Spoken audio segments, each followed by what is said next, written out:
The sky above Metropolis shattered like glass. Not metaphorically. Reality itself fractured with a sound that shouldn't exist.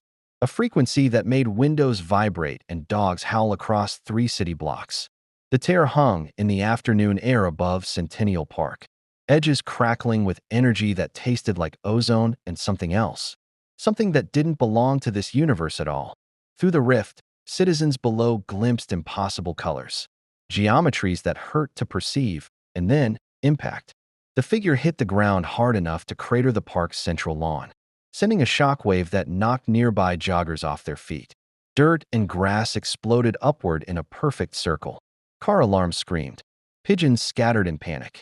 And in the center of the fresh crater, surrounded by scorched earth and settling dust, a man slowly pushed himself to his feet.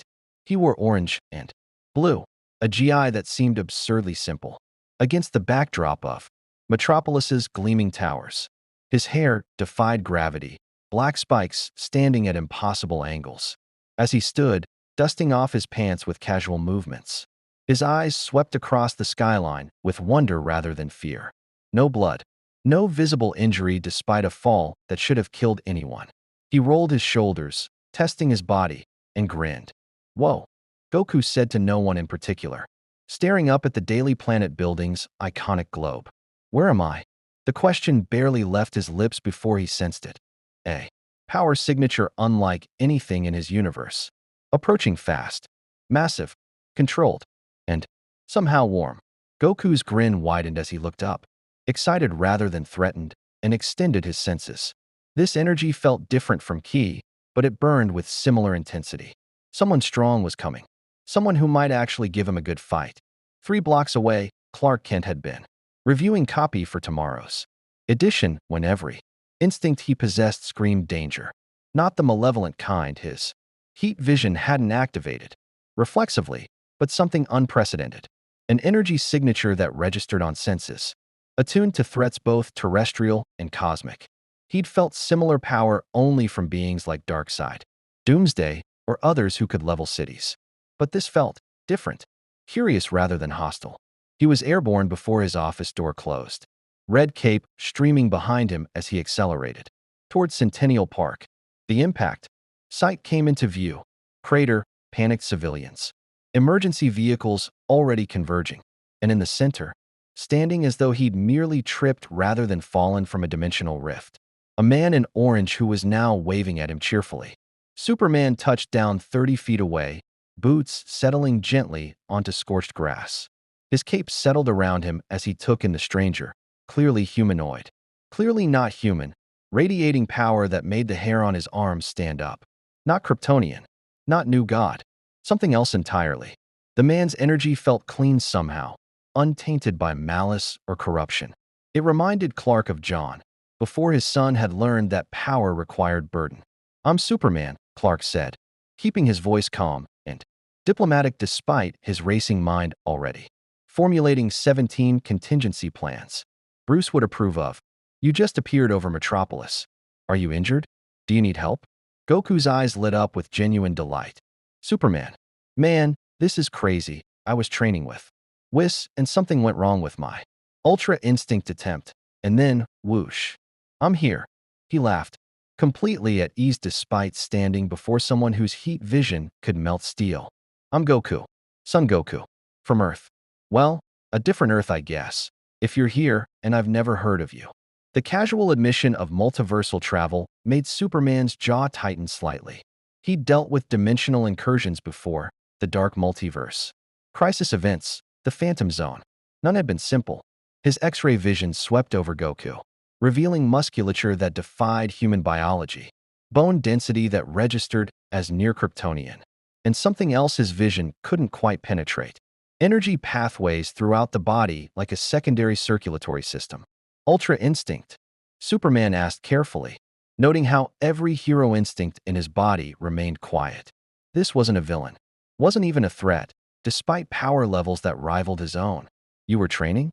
"Yeah, I'm a martial artist," Goku explained, bouncing slightly on his feet like an excited kid rather than a cosmic entity. "I love fighting strong opponents. It's how I get stronger. Whis, he's my teacher.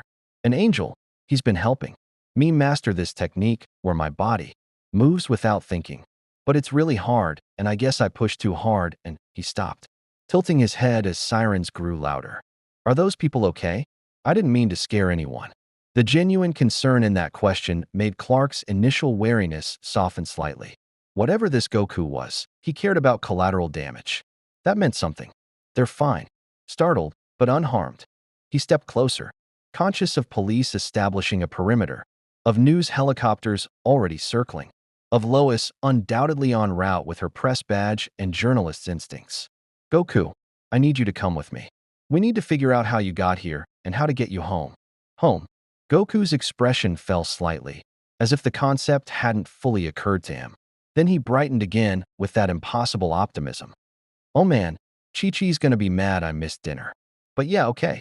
You seem like a good guy, Superman. I can sense it. You've got a really pure energy. It's different from Ki, but it feels right. Superman blinked, sensed it. His thoughts raced through implications. Goku could apparently perceive something about him on a fundamental level, read his intentions or character through some ability. Clark didn't fully understand. It reminded him of John's telepathy, but more instinctual. Ki. Life energy. Everyone has it, but most people can't use it. I've been training since I was a kid. Goku held up one hand, and Superman's eyes widened as a sphere of golden light formed above his palm, pure energy, contained and controlled, humming with power that made the air shimmer. See, it's how I fly, fight, sense other people's power. You've got a ton of it, almost as much as a super scion god. The casual demonstration of energy manipulation that bypassed any known Earth physics made Superman's mind cataloged this as simultaneously fascinating and potentially catastrophic. Before he could respond, his super hearing picked up Bruce's voice in his earpiece, having obviously been monitoring police frequencies. Clark, who is that, and why does satellite imaging show an energy signature comparable to a nuclear reactor standing in Centennial Park? I'm still determining that, Superman said aloud, knowing Goku's apparent enhanced hearing would catch it. Honesty seemed important here. This is Goku. He's from another universe, arrived by accident. Goku, I have teammates, other heroes, who'll want to meet you. Would you be willing to come to our headquarters? Goku's face split into that impossible grin again. Other heroes? Other strong fighters? Yeah, that sounds great. Can we fly there? I want to see how fast you are. And just like that, without warning or visible effort, Goku lifted off the ground. No propulsion, no jet boots. He simply rose into the air as naturally as breathing, Ki surrounding him in a barely visible aura. Superman found himself grinning. Despite the situation's complexity, pure enthusiasm was infectious. And something about this warrior's joy reminded him why he'd chosen this symbol in the first place. Try to keep up, Superman said, and launched skyward. Goku laughed, actually laughed, and shot after him like a comet, matching Superman's speed effortlessly as they arrowed toward the stratosphere. Below them, Metropolis gleamed in afternoon sun, unaware that two gods had just decided to race across its skyline. In the crater they left behind, police officers stared upward in stunned silence. In LexCorp Tower, Lex Luthor watched the satellite feed with calculating eyes, fingers already composing emails to contacts in weapons development, xenobiology, and strategic contingency planning. Another alien, another godlike being treating Earth as a playground. His jaw clenched as the two figures disappeared beyond tracking range, and in the deepest reaches of space, beyond source walls and reality's edge, on a throne built from the bones of dead gods. Darkseid's eyes flared red. Something new had entered this universe. Something powerful. Something that would kneel before him or burn. The race toward the watchtower continued. Two warriors laughing like children, neither yet aware of the eyes now watching, neither knowing that this meeting, this friendship, would reshape the balance of power. Across DC's cosmos, the sky above Metropolis had shattered for a reason. Destiny had plans for Earth's newest protector. If you want to see more characters enter different universes, hit that subscribe button and drop the name of a character and the universe you'd want to see them in down in the comments below. Hope shines brightest in the darkest night. The watchtower hung in geosynchronous orbit 22,000 miles above Earth. a masterpiece of new god technology and human ingenuity that served as the Justice League's primary headquarters. Its observation windows offered an unobstructed view of the planet below, a blue marble wrapped in white clouds that represented everything the League fought to protect. Inside its briefing room, Batman stood with arms crossed, watching two figures approach through the viewport at speeds that would incinerate normal aircraft. ETA 30 seconds, he said into the comm system, voice flat and analytical. Diana, John, positions. Clark's bringing an unknown directly into our headquarters. Wonder Woman settled into a ready stance near the airlock, hand resting on the hilt of her sword, not drawn, but prepared. Her warrior's instincts had been honed over 3,000 years, and they screamed caution even as her diplomatic training urged patience. His energy signature reads similar to Clark's. Another Kryptonian.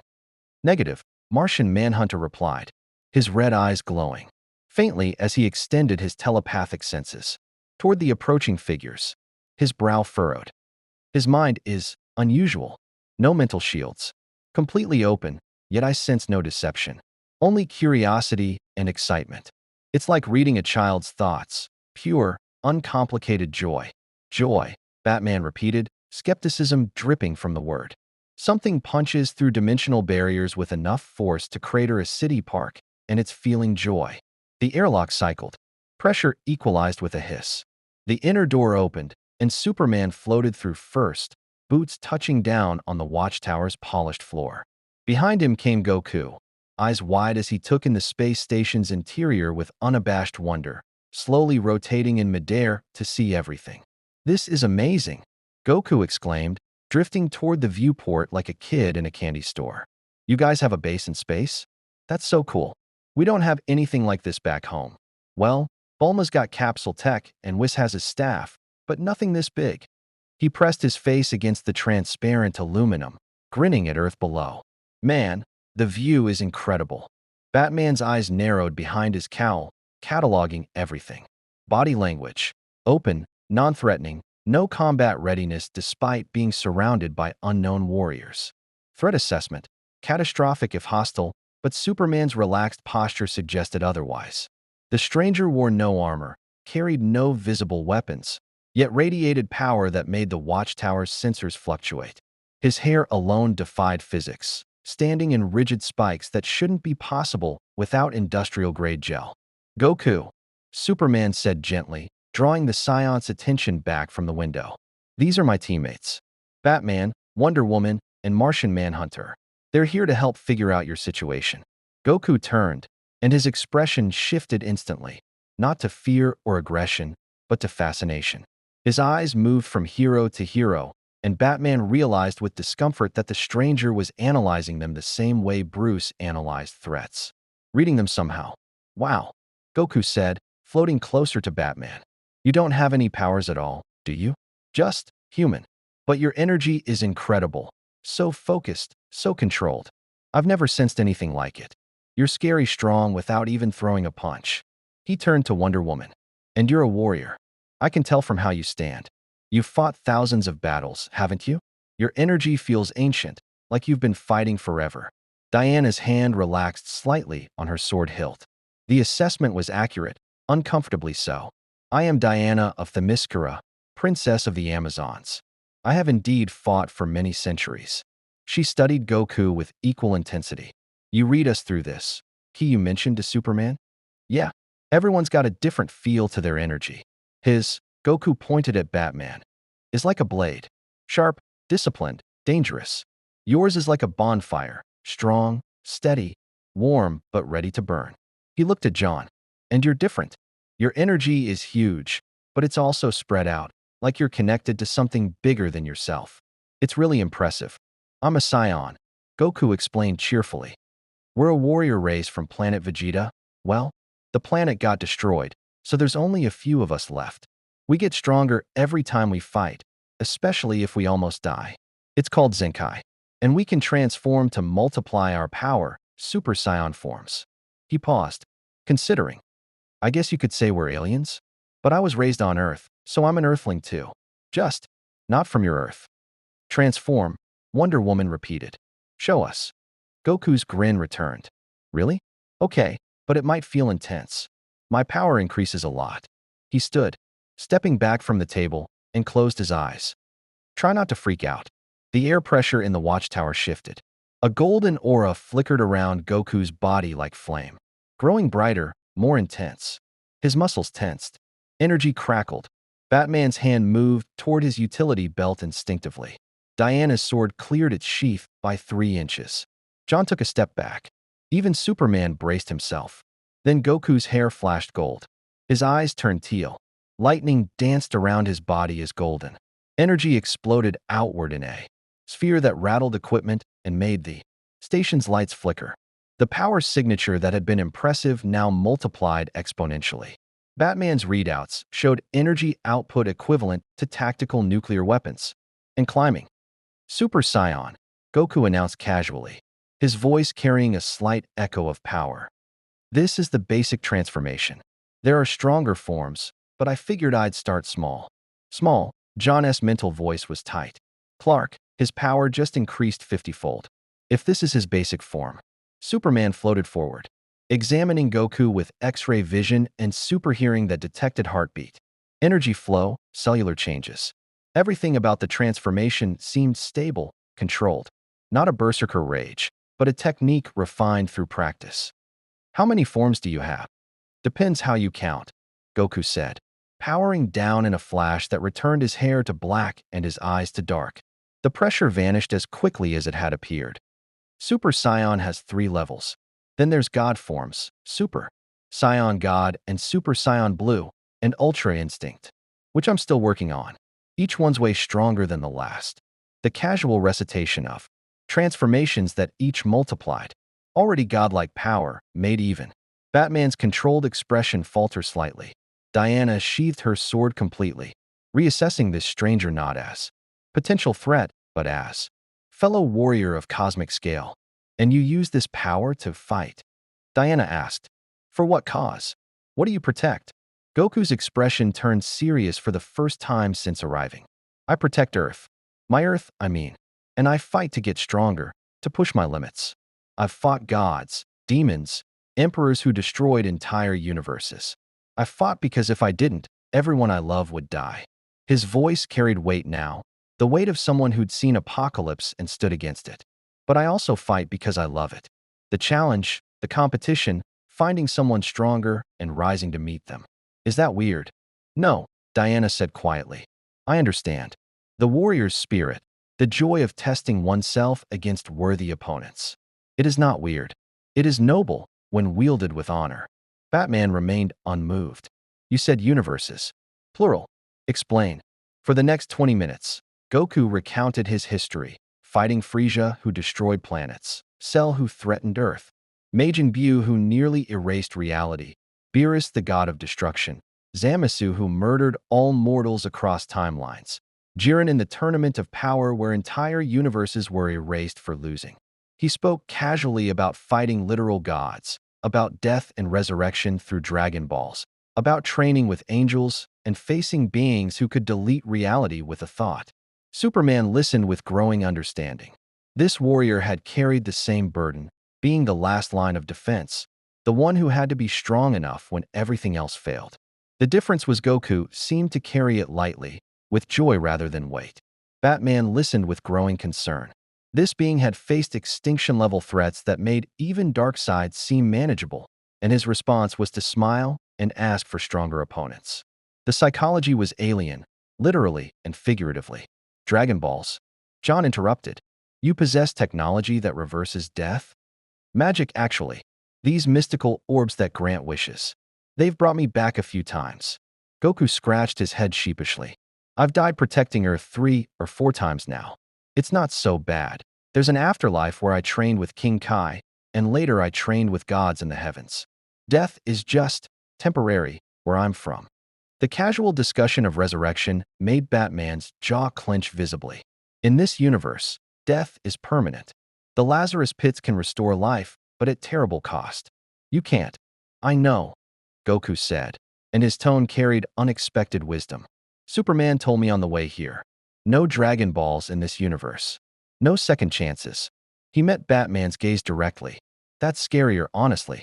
Fighting when you know it's permanent. That takes real courage. The acknowledgement of their realities, stakes earned.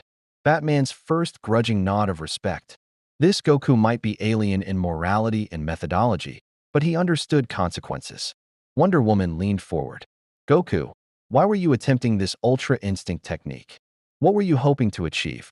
To get stronger, Goku answered immediately. There's always someone stronger out there, someone I haven't met yet. If I stop training, stop pushing myself, I'll get soft. And then when the next threat comes, because there's always a next threat, I won't be ready to protect everyone. His eyes burned with determination that rivaled Superman's own. I need to be strong enough to keep everyone safe. Clark smiled. He knew that feeling intimately. We're not so different, you and I. Except he enjoys the violence. Batman interjected coldly. Superman, he called fighting fun. That's concerning. I enjoy the challenge. Goku corrected without offense. The competition, the growth. Not hurting people. I always try to avoid killing. I've spared most of my enemies, gave them chances to change. Some of my best friends now are people I fought against. He grinned at Batman. You're suspicious of me. That's smart. I'm basically an alien weapon who loves fighting. But I promise, I'm one of the good guys. I protect people. That's what I do. The simple declaration hung in the air. Batman's detective instincts, honed by decades of reading people and catching lies, found nothing but sincerity. John's telepathy detected no deception. Diana's lasso of truth wasn't even necessary. This warrior spoke with honor's clarity. The question remains, Superman said. How do we get you home? Goku's expression fell slightly. I don't know. The rift just happened. I wasn't trying to travel dimensions. Whis might know how to find me. But I don't know if signals work between universes. He perked up. Do you guys have anyone who knows dimensional stuff? Magic users or scientists? Several, John replied. Dr. Fate, Zatanna, Constantine for magical approaches. The Flash can access the Speed Force, which connects to dimensional barriers. We also have the Phantom Zone projector technology, though that's specifically for Kryptonian dimensional prisons. Then we work the problem, Superman decided. Goku, you'll stay with us while we figure out how to return you home. In the meantime, he glanced at Batman, who gave the smallest nod of acceptance. You're under Justice League protection. We'll help you. Really? Goku's face lit up again. Thanks. You guys are great. And hey, while I'm here, maybe I could help out? Fight bad guys, train with you, stuff like that? I hate being useless. Diana smiled. I would welcome sparring with a warrior of your caliber. Yes. Goku pumped his fist. This is awesome. A whole new universe to explore. New fighters to meet, and you guys seem really strong. This might actually be fun. Batman's expression suggested he had very different opinions about fun, but he remained silent. Superman extended his hand, and Goku shook it enthusiastically. Two aliens raised as Earth's protectors, now allies across dimensional barriers. Neither noticed the holographic display behind them, flickering briefly with encrypted data being transmitted off-site.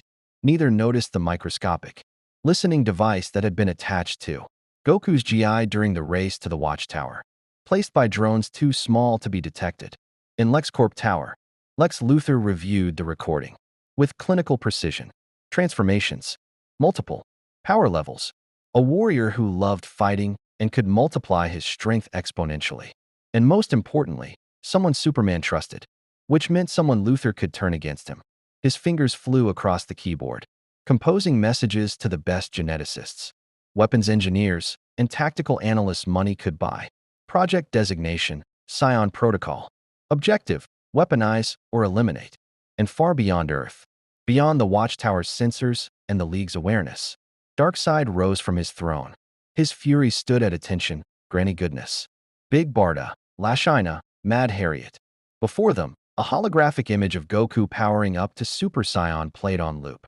Bring him to me, Darkseid commanded, voice rumbling like earthquakes. This Scion will kneel before Darkseid, or he will burn. Boom tubes activated. Parademons shrieked. Apocalypse prepared for war. In the Watchtower, Goku laughed at something Superman said, completely unaware that his arrival had already set cosmic gears in motion. The warrior who loved fighting was about to face DC's darkness. villains who wouldn't give him second chances, evil that couldn't be redeemed, and the choice between his joy in battle and the weight of heroic responsibility. The sky above Metropolis had shattered. Now the consequences would unfold. The Watchtower's training room occupied an entire wing of the station, specifically designed to withstand superhuman combat. Walls reinforced with nth metal alloy. Floors capable of absorbing impacts that would shatter continents. Atmosphere processors that could cycle air at superhuman respiratory rates. It had been built to handle Superman at full strength. Wonder Woman's godly might. Even the Flash pushing relativistic speeds. Goku stood in the center, stretching casually while Diana circled him with a warrior's assessment.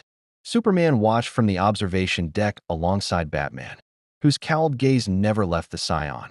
John monitored from the control station, ready to activate emergency containment if necessary. Your stance is relaxed, Diana observed, drawing her sword halfway. Overconfident, or genuinely that skilled? Both. Goku grinned, dropping into a loose fighting stance that looked deceptively casual. I've been fighting since I was 12. My first teacher, Master Roshi, taught me that tension wastes energy. Stay loose, move natural, let your body respond. His eyes tracked Diana's movement with focus that belied his casual tone. You're really strong. I can feel it. This is going to be great. Diana drew her blade fully, sunlight from Earth below glinting off God-forged metal. Then let us see what a Scion warrior can do. In guard, she moved, 3,000 years of combat experience translating into a blur of motion that crossed 50 feet in a heartbeat. Her sword descended in an arc that would bisect steel, aimed not to kill but to test reflexes, to measure speed against legendary ability. Goku caught the blade between his palms. The clang echoed through the training room like a bell. Diana's eyes widened fractionally, not surprise exactly, but recognition. The Scion held her God-killer sword barehanded, energy crackling around his fingers where skin met divine metal. No blood, no cut, just pressure and perfect timing. Nice, Goku said enthusiastically. Your sword's really well made. I can feel the power in it. He released the blade and backflipped, putting distance between them. My turn. He vanished. Diana's warrior instinct screamed. She spun, bringing her bracer up just as Goku reappeared inches away, fist extended in a punch that would have connected with her jaw if she'd been a fraction slower. The impact against her Amazon bracelet sent a shockwave through the room. She slid backward 3 feet, boots scoring the reinforced floor. You're fast, Goku laughed, already moving again. This time Diana was ready. She met his charge with her own, and for 30 seconds the training room became a storm of motion. Fists met bracers. Kicks deflected off shields. Diana's sword danced through combinations that would have carved lesser opponents into pieces, but Goku flowed around each strike like water, sometimes blocking, sometimes dodging by millimeters. In the observation deck, Superman's eyes tracked movements most humans couldn't perceive. He's not even transformed. This is his base form. And he's matching Diana, Batman noted, voice tight. She's holding back, but not by much. Clark, if he transforms. Then we'll see what he's really capable of. Superman's tone carried curiosity rather than concern. Diana's enjoying herself. Look, it was true. Wonder Woman wore an expression Clark rarely saw. Pure warrior joy. The Amazon princess who'd fought Ares himself, who'd stood against Darkseid's invasion, who'd trained since childhood in combat arts, had found someone who could truly challenge her without lethal intent. Enough dancing, Diana called, channeling divine power through her limbs. Her speed doubled. She became a golden blur, the lasso at her hip beginning to glow. Show me your transformation, Scion. Goku blocked a thunderous punch that cracked the floor beneath his feet. His grin widened. You sure? It gets intense. I am the daughter of Zeus. I do not fear intensity. Okay. Goku leaped backward, and golden aura exploded around him. Hair flashed blonde. Eyes turned teal. Lightning danced across his body as super. Scion power flooded the training room with pressure that made monitoring equipment scream warnings. Let's go. The fight escalated. Diana drew her lasso, the golden rope extending like a living thing, wrapping toward Goku, who dodged with impossible flexibility. His speed and Super Saiyan form matched her divine enhancements. When her fist connected with his guard, The impact created miniature sonic booms. When his kick met her bracer, sparks of divine and key energy scattered like fireworks. They fought across walls, ceiling, floor, gravity meaningless to warriors operating at this level. Diana's combat mastery met Goku's instinctive genius. 3 millennia of training versus decades of facing universal threats. Neither could gain advantage. Neither wanted to. This was pure competition, warrior testing warrior. Kaioken times 10. Goku's aura turned crimson, overlaid on gold. His power spiked again, and suddenly he was faster, stronger. A punch Diana, barely blocked, sent her flying across the room into the far wall with enough force to dent. Nth metal. She emerged laughing, hair wild, eyes blazing with excitement. More. But Superman's hand came down on the training room's emergency stop. Klaxons blared. Energy-dampening fields activated. And both warriors froze, pulled from their combat trance. Contact. John's voice echoed through speakers, urgent and controlled. Multiple bogies entering Earth's atmosphere. Velocity and energy signatures match Apocalypse technology. Boom tube apertures opening over Metropolis. The joy drained from the room instantly. Diana powered down, weapons ready. Goku's Super Saiyan form flickered out as he sensed the shift in atmosphere. Superman was already moving toward the airlock. Darkseid, Diana asked, following. Unknown, John replied. But the formation matches Fury attack patterns. Estimate 20 to 30 parademons, multiple larger signatures that could be. The holographic display activated, showing Metropolis from satellite view. Black portals tore open across the city skyline. Boom tubes. Dimensional doorways that stank of fire and tyranny. Through them poured creatures that made Goku's expression harden. Gray-skinned humanoids with wings, fangs, claws. Flying in formation. Armed with energy weapons that fired beams into buildings. Into streets, into crowds. Those things are attacking civilians, Goku said quietly. All playfulness gone. His eyes tracked the destruction with focus. Clark recognized. The look of someone who'd seen. Innocence threatened too many times. We have to stop them. Parademons, Batman explained, already in tactical mode. Apocalypse shock troops. Mindless, vicious, armed with Mother Box technology weapons. Standard invasion pattern. Terrorize population, draw out defenders. Capture or kill. His eyes met Superman's. This is a probe. Darkseid testing our response. Then we respond, Diana declared, lasso coiling at her hip. For Earth. Wait, Goku interrupted. Who's Darkseid? The question hung for a heartbeat. Then Superman answered while pulling his cape around his shoulders. Preparing to fly. The worst thing in our universe. A god who rules through tyranny. Seeks to eliminate free will, destroys civilizations. He's attacked Earth multiple times. His Omega beams can track you across dimensions and erase you from existence. Clark's voice carried weight. Goku rarely heard. He's not like the enemies you've faced. He doesn't give second chances. He doesn't change or show mercy. He's ultimate evil. Goku's expression grew serious, processing. Then, surprisingly, he smiled. But it wasn't his usual carefree grin. This was the expression he wore facing Frisia, Cell, Jiren. The look of someone accepting terrible stakes. Sounds like someone needs to be stopped. This isn't a game, Batman warned. Goku, you're not trained for coordinated superhero combat. You don't know our tactics, our formations. Stay here where? No way. Goku's tone was respectful but absolute. People are getting hurt down there. I can help. I'm not going to sit in space while innocents die. His eyes met. Batman's cowl without flinching. I know you don't trust me yet. That's okay. But I'm going. Watch me if you want. Test me, whatever. But I'm not hiding while people need help. Diana's hand came down on Goku's shoulder, warrior acknowledging warrior. He speaks with honor, Batman. And we need the strength. If Darkseid is indeed watching. Batman's jaw clenched behind his cowl. Every tactical instinct screamed about unknown variables, untested combatants. The chaos of adding an unpredictable element to established protocols. But another part, the part that had watched. Goku catch Diana's God-Killer sword and smile. That had analyzed the Scion's genuine distress at civilian casualties, made a calculation. Stay with Superman, Batman ordered. Follow his lead. Do not engage anything that looks like it could be a Fury, humanoid females. Enhanced beyond standard parademons.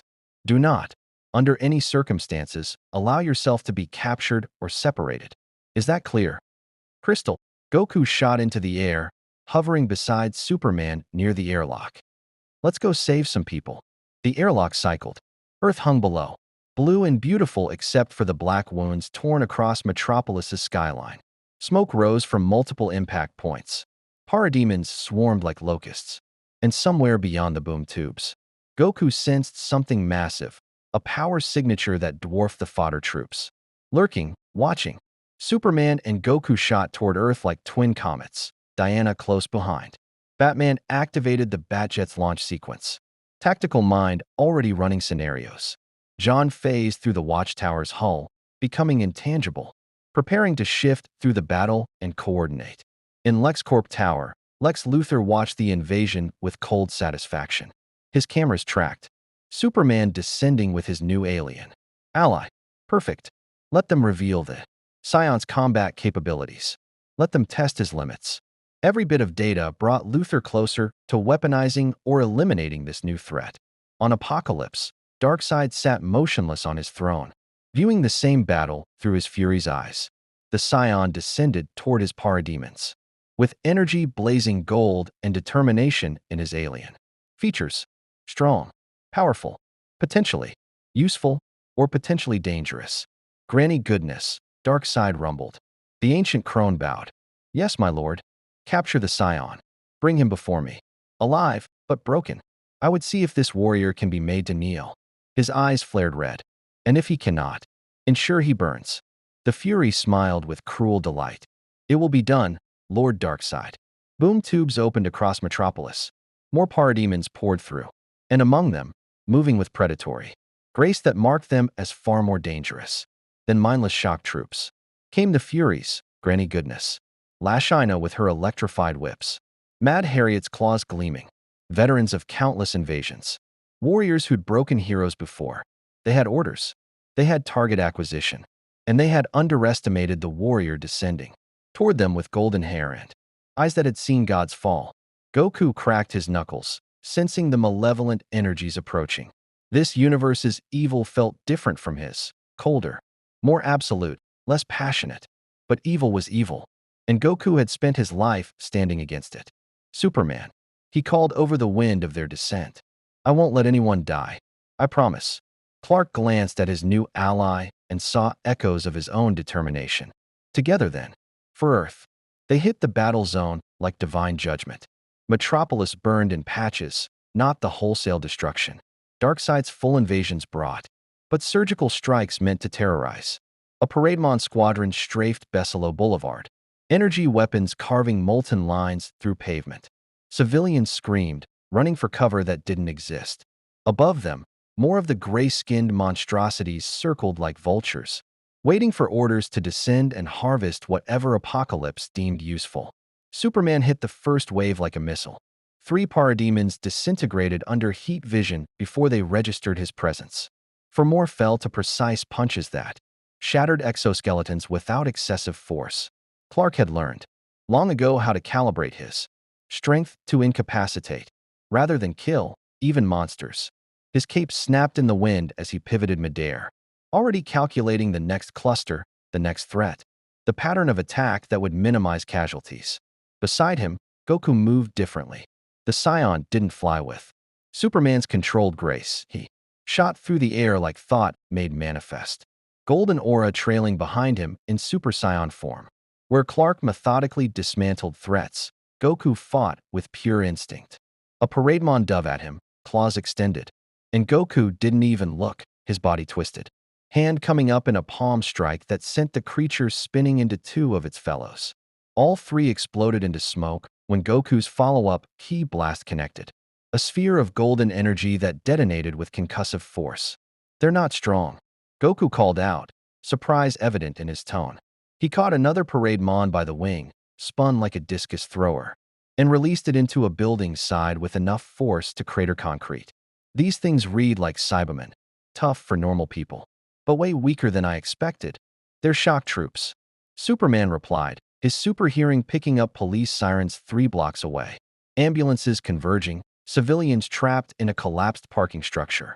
Individually weak, dangerous in numbers. Focus on getting civilians clear. Got it. Goku dropped from the sky like a meteor, landing in front of the parking structure, where twisted metal and broken concrete had buried vehicles. Smoke poured from the wreckage. Inside, Goku's key sense detected life signatures, faint, fading, trapped under tons of debris. He didn't hesitate. Golden energy flared around both hands as he thrust them toward the rubble. HAA. The key blast didn't explode. Instead, it flowed out in a controlled wave, wrapping around the debris like luminous fog. Goku lifted his hands, and the rubble rose with them. Tons of concrete and steel floating as if weightless, suspended by pure energy manipulation.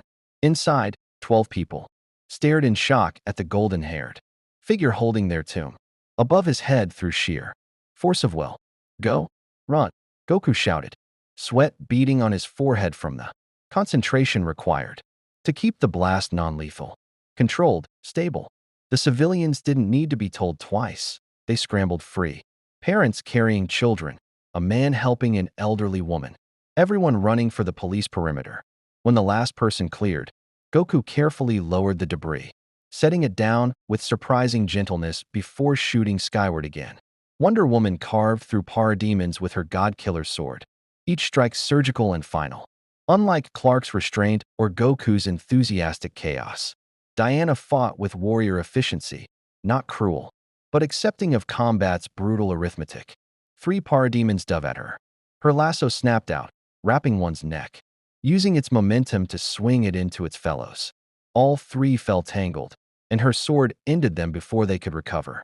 She noticed Goku's rescue, noted his power control, and filed it away. This scion fought like a warrior, but cared like a hero. The combination was rare, valuable. Martian Manhunter phased through a building, becoming tangible, just long enough to pull 5 people through walls to safety before disappearing again. His telepathy coordinated their efforts across the battlefield. Clark, northeast corner, civilians pinned in subway entrance. Diana, Fury signature approaching your position. Goku, I know. Goku's voice crackled through the comm system Batman had hastily provided. I feel her. She's way stronger than these cannon fodder. Do not engage alone. John S. mental command carried urgency. Wait for. Lashina struck from a boom tube that opened directly beside Goku. Electrified. Whips wrapped around his torso before he could react.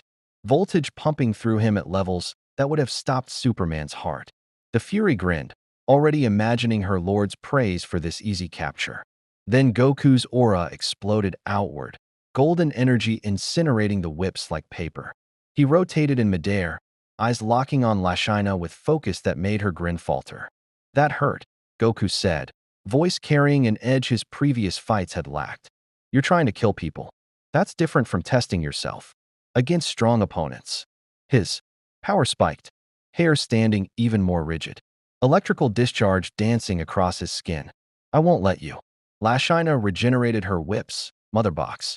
Technology reforming the weapons instantly, and struck again.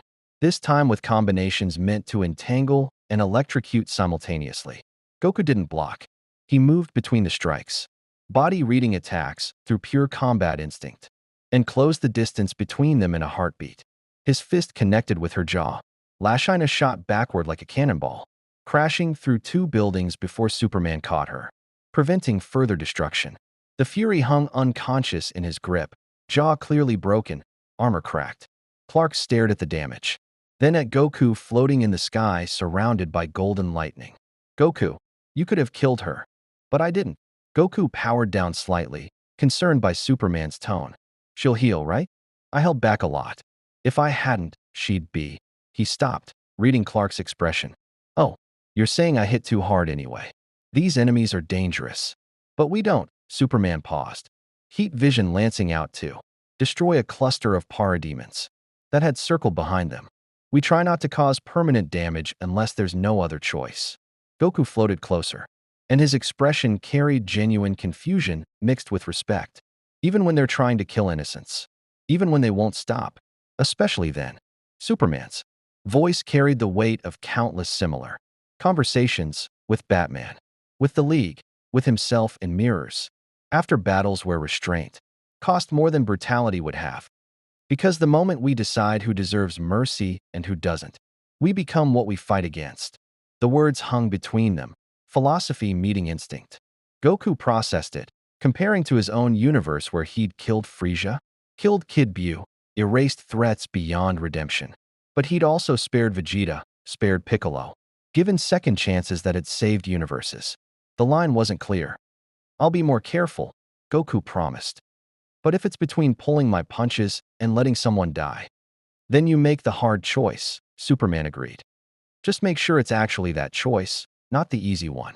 A boom tube erupted between them. Granny Goodness emerged flanked by a dozen elite parademons, these larger and better armed than the standard troops. The ancient Fury's eyes fixed on Goku with predatory hunger. The Scion, she crooned, voice like grinding stone. Lord Darkseid has taken interest in you, little warrior. You will come with Granny now, and she will teach you proper respect for your betters. Yeah, no thanks. Goku dropped back into fighting stance. I don't know who this Darkseid guy is, but I'm not going anywhere with someone who attacks innocent people. Then Granny will break you first. She gestured, and the elite parademons charged. Batman's Batjet screamed overhead, autocannons spitting armor-piercing rounds into the Parademon formation. 3 fell immediately, but the rest adapted, scattering and returning fire. The Batjet's shields absorbed the energy blasts. But Bruce's tactical display showed more boom tubes opening, reinforcements. Dozens of them, across multiple city blocks. This is escalating. Batman's voice crackled through team comms. They're committing more resources than standard probes. This is targeted. Goku, they're focusing attacks around your position. Diana's sword flashed as she carved through parademons, attempting to flank Superman. They want him specifically. The invasion is cover for capture. John's telepathic voice reached all of them. Simultaneously. Confirmed. I'm reading tactical coordination. From Fury command structure. Primary objective, acquire the Scion. Secondary, eliminate him if capture proves impossible. Goku heard this while dodging energy blasts from Granny Goodness's personal guard. Understanding crashed over him. This attack, these deaths, the burning buildings and terrified civilians, it was because of him. Because he'd arrived. Because his power had attracted attention. Because evil in this universe worked differently than his own. Granny Goodness laughed. Granny doesn't stop, little Scion. Granny never. His aura flared brighter, power spiking with emotion. Stop, he said quietly. Stop. Goku's shout carried physical force. His Super Saiyan transformation intensified, passing into Super Saiyan 2, lightning crackling continuously around his body. Hair sharper, eyes harder, power doubling. The pressure wave from his transformation knocked parademons from the sky. Even Granny Goodness stepped back, reassessing. You want me? Goku's voice carried across the battlefield, clear and absolute. Fine, I'm right here. But you leave everyone else alone. You stop attacking these people. This is between us. Goku, no. Superman moved to intervene, but a Parademon suicide squadron forced him to choose. Stop the bombs heading for the Daily Planet building or reach the Scion. He chose the building. Heat vision intercepting explosives midair. Diana fought toward Goku's position, but more. Furies had arrived. Mad Harriet's claws forced her into defensive combat. The psychotic warrior too dangerous to ignore. Batman's tactical computer screamed warnings as more boom tubes opened. This wasn't just a capture attempt anymore. This was an army. Granny Goodness smiled, revealing teeth filed to points. Brave little Scion. Stupid, but brave. Granny accepts your terms. She raised one gnarled hand, and the parademons stopped their attacks on civilians. The invasion's chaos focused entirely on the heroes now, particularly on Goku. Now come with Granny quietly, or... A new boom tube opened. Massive, 50 feet across, and through it stepped a figure that made even Superman's blood run cold. Not Darkseid, the Lord of Apocalypse. Wouldn't demean himself with personal capture missions. But his general, his weapon, his perfect soldier. Kalibak the Cruel stood 12 feet tall. Muscles like industrial machinery wrapped in armor forged from collapsed stars. His beta club, A weapon that could shatter planets rested on one massive shoulder. Eyes burning red fixed on Goku with hunger that transcended mere violence. Here was Darkseid's son, the failed heir constantly proving himself through brutality. Father wants Scion alive, Kalibak rumbled, voice like avalanches. But alive has many definitions. Kalibak will enjoy breaking this one. Goku's eyes widened slightly. He sensed reading the entity before him. Stronger than the Furies. Stronger than these parademons by orders of magnitude. Not Darkseid level, but powerful. Dangerous. The Scion grinned. Finally, Goku said, falling into stance as Super Saiyan 2 lightning danced around him. Someone who might actually be fun to fight. Superman reached them just as Kalibak charged. Beta Club descending in an arc that would crater mountains. Clark's shoulder slam knocked Goku aside. The Beta Club missed by inches. The shockwave from its passage still enough to shatter windows 3 blocks away. This isn't fun, Superman said grimly, hovering between Goku and Kalibak.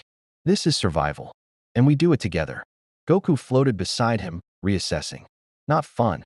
Right. People were dying. This wasn't the tournament of power or a friendly spar. This was war. And in war, civilians paid the price for warriors' conflicts. Together, Goku agreed. Let's end this. Kalibak laughed, a sound that made reality shudder. 2 against Kalibak? Not enough. Never enough. He raised his club, and it began to glow with Mother Box energy. Power building toward a blast that would level city blocks. Wonder Woman's lasso wrapped around the club, disrupting the charge. Mad Harriet shrieked as Diana used the lasso's leverage to throw her into granny goodness. Batman's Batjet strafed Kalibak's position with everything it had. Autocannons. Missiles, sonic disruptors. John phased through the giant's body, attempting to disrupt his nervous system. The Justice League and one Scion warrior stood together against Apocalypse's might. And far away, viewing through sensors and stolen satellite feeds, Lex Luthor watched the Scion fight alongside Superman and smiled. Perfect data. Perfect opportunity. And when this battle ended, he would be ready. Kalibak's roar shook windows across downtown Metropolis. John S. phasing attack disrupted his nervous system for barely 3 seconds before. New God physiology adapted, expelling the Martian through sheer biological rejection. John materialized 20 feet away, green skin flickering with strain. His mind is simplistic but armored, John reported through team comms. Breathing heavily. Psychic assault ineffective. He's been conditioned against telepathy. Then we hit him the old-fashioned way, Diana declared, yanking her lasso taut. The golden rope held Kalibak's Beta Club down, divine magic contesting. Mother Box technology in a struggle that made the air between them shimmer. Sweat beaded on her forehead. He's strong. Stronger than last time we faced him. Darkseid's been upgrading. Batman's voice crackled from the Batjet circling overhead. Tactical assessment. Kalibak's armor shows integration with Apocalypse tech we haven't seen before. He's a weapons platform now, not just a brute. Superman didn't waste breath responding. He hit Kalibak from the side, fists hammering into armor that sparked and cracked but didn't break. Each punch carried enough force to shatter steel. But Kalibak only grunted, annoyed rather than hurt.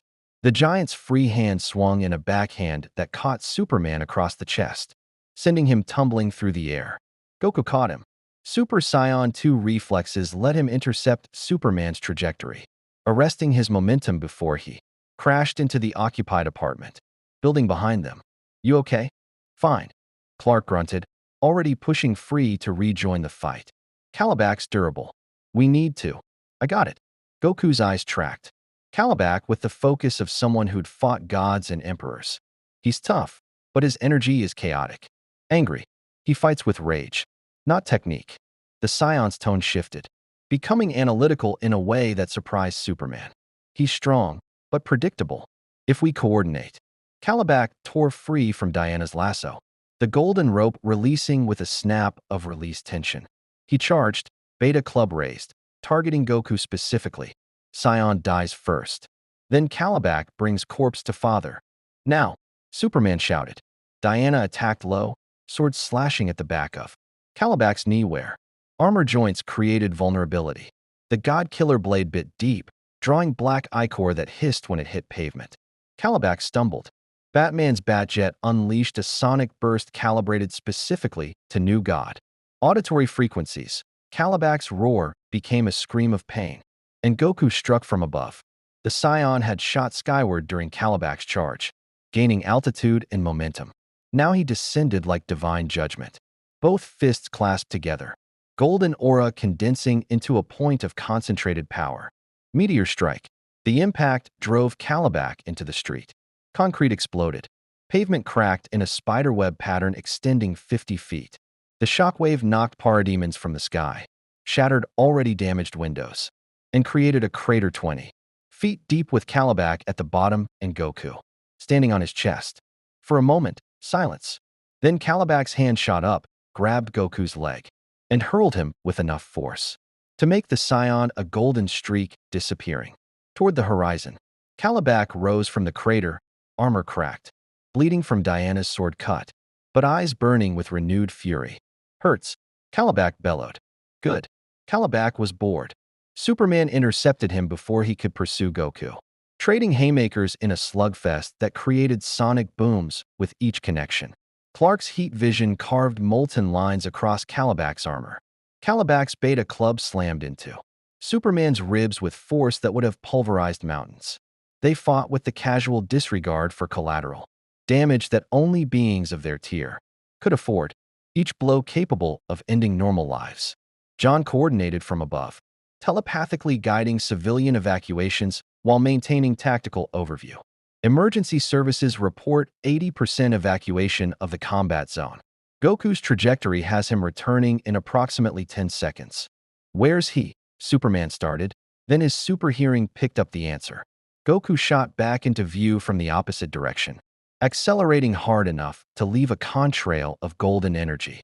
But he wasn't just flying. His hands were cupped at his side, blue-white energy crackling between his palms, growing brighter, more intense. The key sphere pulsed with barely contained power. Everyone down. Goku's shout carried across the battlefield. Kami, he's charging an energy attack. Batman's tactical computer screamed warnings about building power levels. Estimated yield. Kami. Superman recognized the stance, the concentration, the way Goku's entire being focused into that sphere of light between his palms. This was the same principle as his heat vision, but scaled up dramatically. He grabbed Diana and dove for cover behind a reinforced building support. HAA. The Kamehameha erupted from Goku's hands like a star given direction. Blue-white energy 20 feet in diameter screamed across the battlefield, the beam's passage alone generating heat that melted asphalt. Calabac raised his beta club, attempting to block or deflect, but the wave consumed him completely. The beam carried him backward, momentum driving him through 3 buildings, conveniently evacuated before, slamming him into the bay beyond. Metropolis's edge. Water exploded into steam. The shockwave created waves that rocked boats in the harbor. And when the energy dissipated, Calabac floated in the water, armor shattered. Beta club sinking into the depths, consciousness flickering. Goku landed beside Superman, powering down from Super Saiyan 2 to base form, breathing heavily. Sorry about the buildings. I tried to aim away from people. Superman stared at the destruction. 3 buildings damaged but structurally sound. Calabac neutralized, and 0 civilian casualties in the blast zone because John's telepathy had cleared the path. It was simultaneously excessive and remarkably controlled. That's your energy attack. Kamehameha. Goku confirmed, catching his breath. My signature move. I've been using it since I was a kid. Usually I don't need to charge it that much, but that guy was really tough. Diana emerged from cover, sword still drawn. Tough indeed. Calabac has fought the entire Justice League before and required extensive coordination to defeat. You dropped him in one attack. He dropped his guard, Goku explained, already analyzing the fight with martial artist's perspective. When Superman kept him busy, he forgot about me. Classic mistake. Never lose track of your opponent, especially in team combat.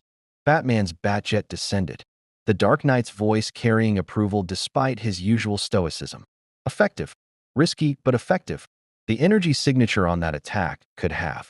Boom tubes erupted across the bay, dozens of them, and through each poured more parademons, more furies.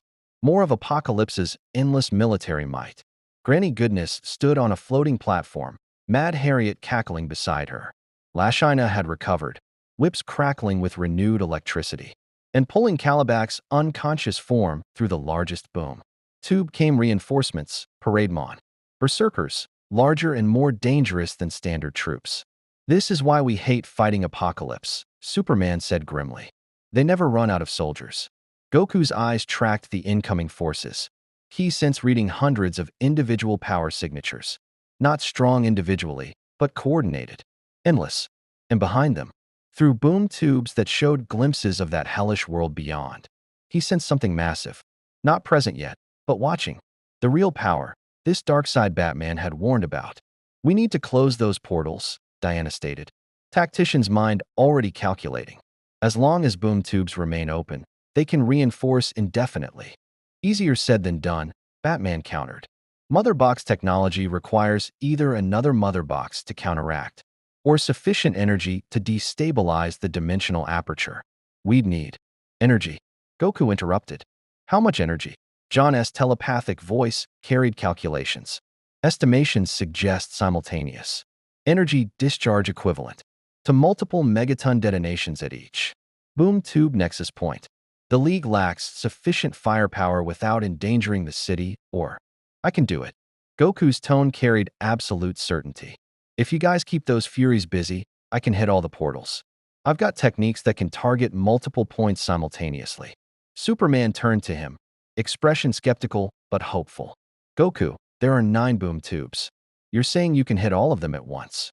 Multiform technique, Goku explained, already gathering ki.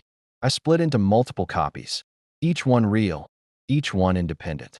Learned it from Tien back when I was training for the World Martial Arts Tournament. I don't use it much because it splits my power between copies. But against these portals, he grinned, should be perfect. Batman's tactical mind ran probability calculations and came up uncertain. Unverified technique in combat situation against Apocalypse technology. Risk level is acceptable. Superman finished, meeting Batman's gaze. We trust him. Diana.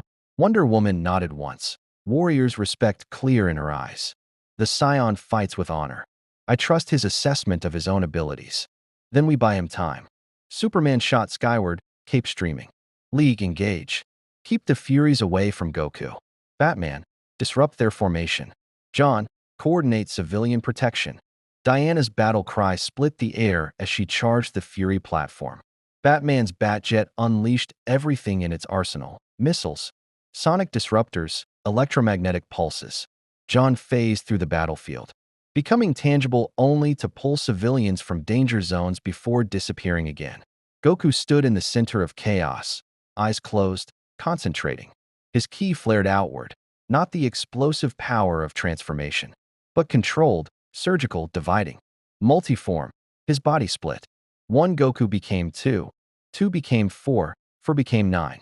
Each copy identical, each surrounded by golden aura, each with the same determined expression. They shot in different directions simultaneously, each targeting a boom tube. Granny Goodness saw it and understood. Stop them. Stop the Scions. Parademons swarmed. But Superman was there, heat vision carving paths through their formation. Freezing breath creating walls of ice that blocked their advance. Diana's lasso wrapped 3 berserker parademons, slamming them into the bay with bone-crushing force. Batman's Batjet became a blur of tactical superiority, every shot precisely calculated to disable or destroy. The 9 Gokus reached their targets simultaneously. Each raised both hands toward a boom tube. Each channeled ki into concentrated spheres of destructive power. And as one, they spoke. Kami, Hummy. Huh. 9 Kamehameha waves erupted across Metropolis's skyline. Blue-white energy slammed into dimensional apertures. Power meeting mother box technology in violent rejection. The boom tubes flickered, destabilized. Dimensional math collapsing under assault. From energy that didn't belong to this universe's physics. One by one, they collapsed, implosions of space-time that sucked in nearby parademons. Before sealing completely, the last boom tube fell. The 9 Gokus recombined, merging back into one who dropped from the sky, exhausted but grinning. Superman caught him before he hit pavement. Did it work? Goku asked, breathing heavily. Look around, Clark replied. The battlefield had changed. No more reinforcements poured from Apocalypse. The remaining parademons, cut off from command and support, scattered in disorganized retreat. The Furies stood on their platform. Granny Goodness's expression murderous but calculating. They were stranded, outnumbered, facing the Justice League without backup. Retreat, Granny Goodness spat. She triggered a personal boom tube, smaller, shorter range, drawing on internal mother box reserves. Tell Lord Darkseid the Scion is more dangerous than anticipated. This world has gained a weapon. Mad Harriet and Lashina followed through the portal. The remaining parademons died fighting, mindless loyalty to Apocalypse, ensuring they'd never surrender. Within minutes, the battle was over. Metropolis stood battered but unbroken. Buildings damaged but reparable. And most importantly, John's telepathic sweep confirmed 0 civilian casualties.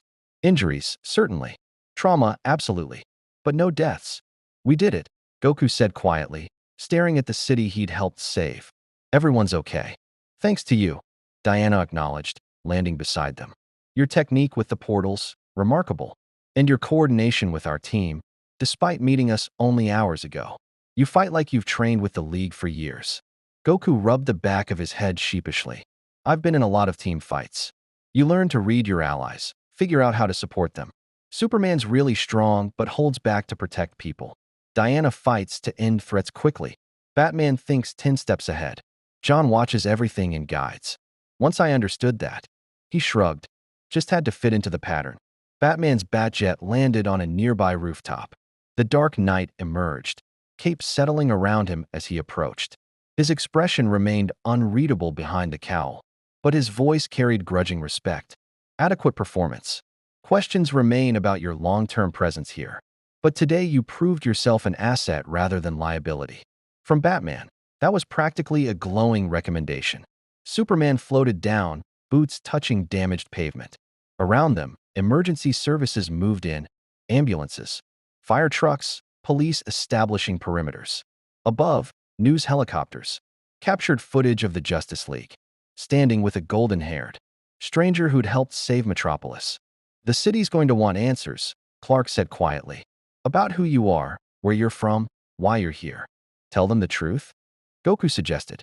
I'm from another universe, got here by accident. Trying to find my way home, but happy to help while I'm here. Simplicity has merit, John agreed, landing beside them in his Martian form. Though we should coordinate the official statement through League channels. Questions about dimensional travel inevitably raise concerns. Before anyone could respond, Superman's super hearing picked up something that made him tense. A heartbeat he knew intimately. Footsteps approaching through debris with determination and journalistic instinct. Lois Lane emerged from behind an emergency vehicle. Press badge visible, camera in hand. And that look in her eyes that meant she was already composing tomorrow's headline. Superman, she called. Professional despite the fact Clark knew she'd been terrified watching him fight. Care to introduce Metropolis to its newest hero?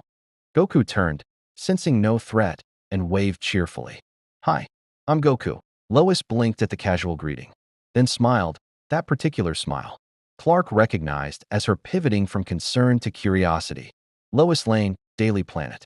The city would like to know, are you here to stay? Goku looked at Superman, then back to Lois. I hope not. I mean, you seem nice and all, but I've got a family back home. A wife, 2 kids, grandkids even. They're probably worried sick. His expression grew wistful. But until I figure out how to get back, yeah, I'll help however I can. Then welcome to Earth, Lois said warmly. Or our Earth, anyway. Far above, in LexCorp Tower's observation deck, Lex Luthor reviewed footage from private satellites and embedded sensors. The Scion's multiform technique. His Kamehameha's energy signature. His integration with Justice League tactics. Every piece of data was gold, genetic material from blood samples. His drones had collected during the fight. Energy readings that would take months to fully analyze. Tactical assessments of weaknesses and limitations. Project Scion Protocol moved to Phase 2, replication. And beyond Earth, beyond the physical universe. In the dark space between dimensions where apocalypse festered like cosmic cancer. Darkseid stood before holographic displays showing the battle's conclusion. His Furies knelt before him, reporting failure. The Scion rejected capture, my lord. Granny Goodness rasped. His power exceeds initial projections. He fights alongside the Kryptonian now. They coordinate as if. Silence. Darkseid's voice could have crushed mountains. This Goku is strong, but strength means nothing before Darkseid. He will kneel, or he will know oblivion. His eyes flared red. Prepare the Omega protocols. If the Scion will not serve, he will serve as an example. The Lord of Apocalypse turned to gaze at Earth through dimensional barriers, at the tiny blue planet that had defied him so many times. Now it sheltered another who would challenge his dominion. Unacceptable. Ready the Armada, Darkseid commanded. Earth will burn, and from its ashes, the Scion will learn his place in the natural order. All kneel before Darkseid. All. In Metropolis, unaware of the cosmic hatred now fixated upon him. Goku laughed at something Lois said while Superman tried to explain. Earth Customs and Batman analyzed every word for potential security risks. The League had gained a powerful ally. They had also painted a target on their world bigger than any crisis, any invasion, any threat they'd faced before. Darkseid was coming. And this time, it would be personal. The Hall of Justice stood as a symbol of hope in Washington, D.C., its gleaming white columns and vast meeting chambers designed to inspire rather than intimidate. Unlike the Watchtower's military efficiency, the hall served as the League's public face, museum, headquarters, and diplomatic center where heroes met with world leaders to coordinate Earth's defense. In its central conference room, beneath a domed ceiling painted with images of the League's greatest victories, Goku sat between Superman and Wonder Woman while Batman projected holographic displays. This is Earth's geopolitical structure, Batman explained, manipulating the globe to highlight national boundaries. 206 countries, each with sovereign governments, militaries, and interests that often conflict. The Justice League operates independently but coordinates with the United Nations for large-scale threats. Goku's head tilted as he studied the complex web of borders and alliances. So, everyone's separate? Back home we have a world government. King Furry rules Earth, though mostly people just do their own thing. This seems way more complicated. It is, Clark confirmed, leaning back in his chair. Which is why your presence here creates diplomatic complications. You're an interdimensional traveler with power equivalent to the League's heaviest hitters. Multiple governments will want to meet you, assess whether you're a threat, potentially recruit you. Recruit me. Goku blinked. But I just want to help people and find a way home. Diana's expression softened with understanding. Intent matters less than perception in politics, Goku. You demonstrated abilities today that reshape power dynamics. Some will see you as savior, others as threat. A few will see you as weapon to be controlled. The door opened. John entered, followed by two figures Goku hadn't met. A tall black man whose right side gleamed with technological integration, and someone whose body seemed to flicker between solid and ethereal, as if not quite fixed in reality. Goku, meet the rest of the core league, Superman said. Cyborg, Victor Stone, and the Flash, Barry Allen. Cyborg extended a hand that was more machine than flesh. Heard you helped save Metropolis. Welcome to the team, temporarily or otherwise. His cybernetic eye glowed as it scanned Goku. Interesting. Your cellular structure is absorbing ambient solar radiation. You're getting stronger just sitting here under Earth's yellow sun. Really? Goku looked at his hands with fascination. Like Superman does? That's so cool. I wondered why I felt a little different since arriving. His eyes lit up. Does that mean if I stay here long enough, I'll get super strong like Clark? Possibly, Victor confirmed. Though your physiology differs enough that I can't predict the exact effect. Your body's already incredibly dense. Bone structure alone would make you nearly invulnerable to conventional weapons. Add solar charging. He whistled. You're a walking doomsday scenario if you turn villain. I won't, Goku said simply, as if the concept was absurd. The Flash vibrated slightly. Unable to stand completely still, yellow lightning crackling around his boots. Barry Allen, fastest man alive. Well, one of them. Multiple speedsters muddy that title. He grinned. Heard you can teleport? Instant transmission, Clark called it. Yeah, I learned it from the Yard Rats. I lock onto someone's key signature, and Goku demonstrated, vanishing from his chair and reappearing beside Barry. Boom. Instant travel across any distance. Even between planets if I know where I'm going. Barry's eyes widened. You just bypassed the speed force entirely. You didn't move through space, you just were there. He circled Goku at super speed, examining him from every angle. Do you know how many physics laws you just violated? Because I've broken most of them, and even I can't do that. It's key manipulation, Goku explained, genuinely enjoying the speedster's enthusiasm. You take your life energy, connect it to someone else's, and use that connection as a bridge. Distance doesn't matter if the connection's strong enough. Batman's fingers flew across his keyboard, updating files on Goku's abilities. Teleportation added another variable too.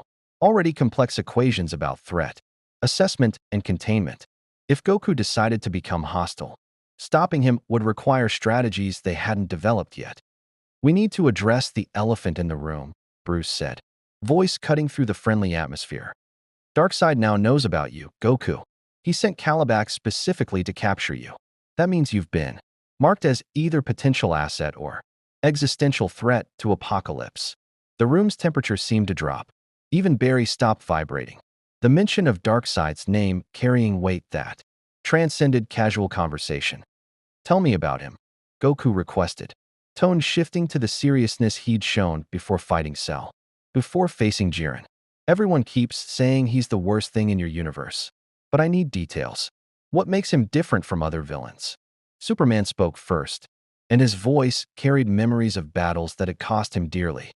Darkseid is a new god, a fundamental force of tyranny and oppression. Given physical form, he rules Apocalypse, a world of fire and slavery, and seeks the anti-life equation, a mathematical proof that free will doesn't exist. If he obtains it, he can dominate all consciousness in the universe. Everyone would become extensions of his will. He's killed thousands of worlds, Diana added. Entire civilizations erased because they resisted. He doesn't negotiate, doesn't show mercy, doesn't stop. He is ultimate evil, deliberate, calculating, eternal. His Omega beams can track targets across dimensions and erase them from existence, John continued. They've killed Superman. They've killed Orion, Darkseid's own son. They've killed new gods whose power dwarfed planetary threats. The beams don't just destroy, they negate. You cease to have ever been. Goku absorbed this, comparing to his own universe's villains. Frieza was cruel, but could be killed. Bu was destructive, but chaotic rather than calculating. Even Zamasu, who'd claimed divine right to erase mortals, had been defeatable through superior strength and Zeno's intervention. But this Darkseid sounded different. Organized evil, patient, with resources that matched his ambition. And he's interested in me now, Goku said quietly. Because I'm strong. Because I might oppose him, or he thinks he can use me. Exactly, Batman confirmed. Darkseid values power above all else. He either dominates it, controls it, or eliminates it. You've demonstrated enough power to threaten his forces, which means you're now on his personal attention list. Bruce's cowled gaze bored into Goku. That makes you dangerous not just to yourself, but to everyone near you. Darkseid won't stop with targeting you. He'll target your allies, your friends, anyone he can leverage. My family, Goku breathed, then relaxed slightly. But they're in a different universe. He can't reach them, right? The League exchanged uncomfortable glances. Clark spoke gently. We don't know. Darkseid has accessed the source wall, touched the fundamental mathematics of reality. If he becomes sufficiently motivated to find your universe. He didn't finish. He didn't need to. Goku's fists clenched. The thought of Chi-Chi, Gohan, Goten, Videl, Pan, all of them threatened because he'd accidentally fallen through dimensions and caught a tyrant's attention. His power flared involuntarily, golden aura flickering before he controlled it.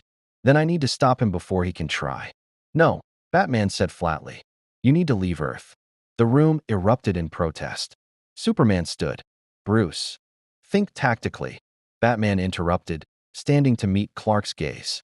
Goku's presence escalates Darkseid's interest in Earth. We've fought him off before, barely, because he treated us as minor annoyance. Now we're harboring a warrior Darkseid specifically wants. That changes our threat level. He'll commit resources we can't match. Full-scale invasion, not probing raids. You want me to just run? Goku's voice carried an edge. Leave you to deal with a threat I attracted? Fair. Goku accepted without offense.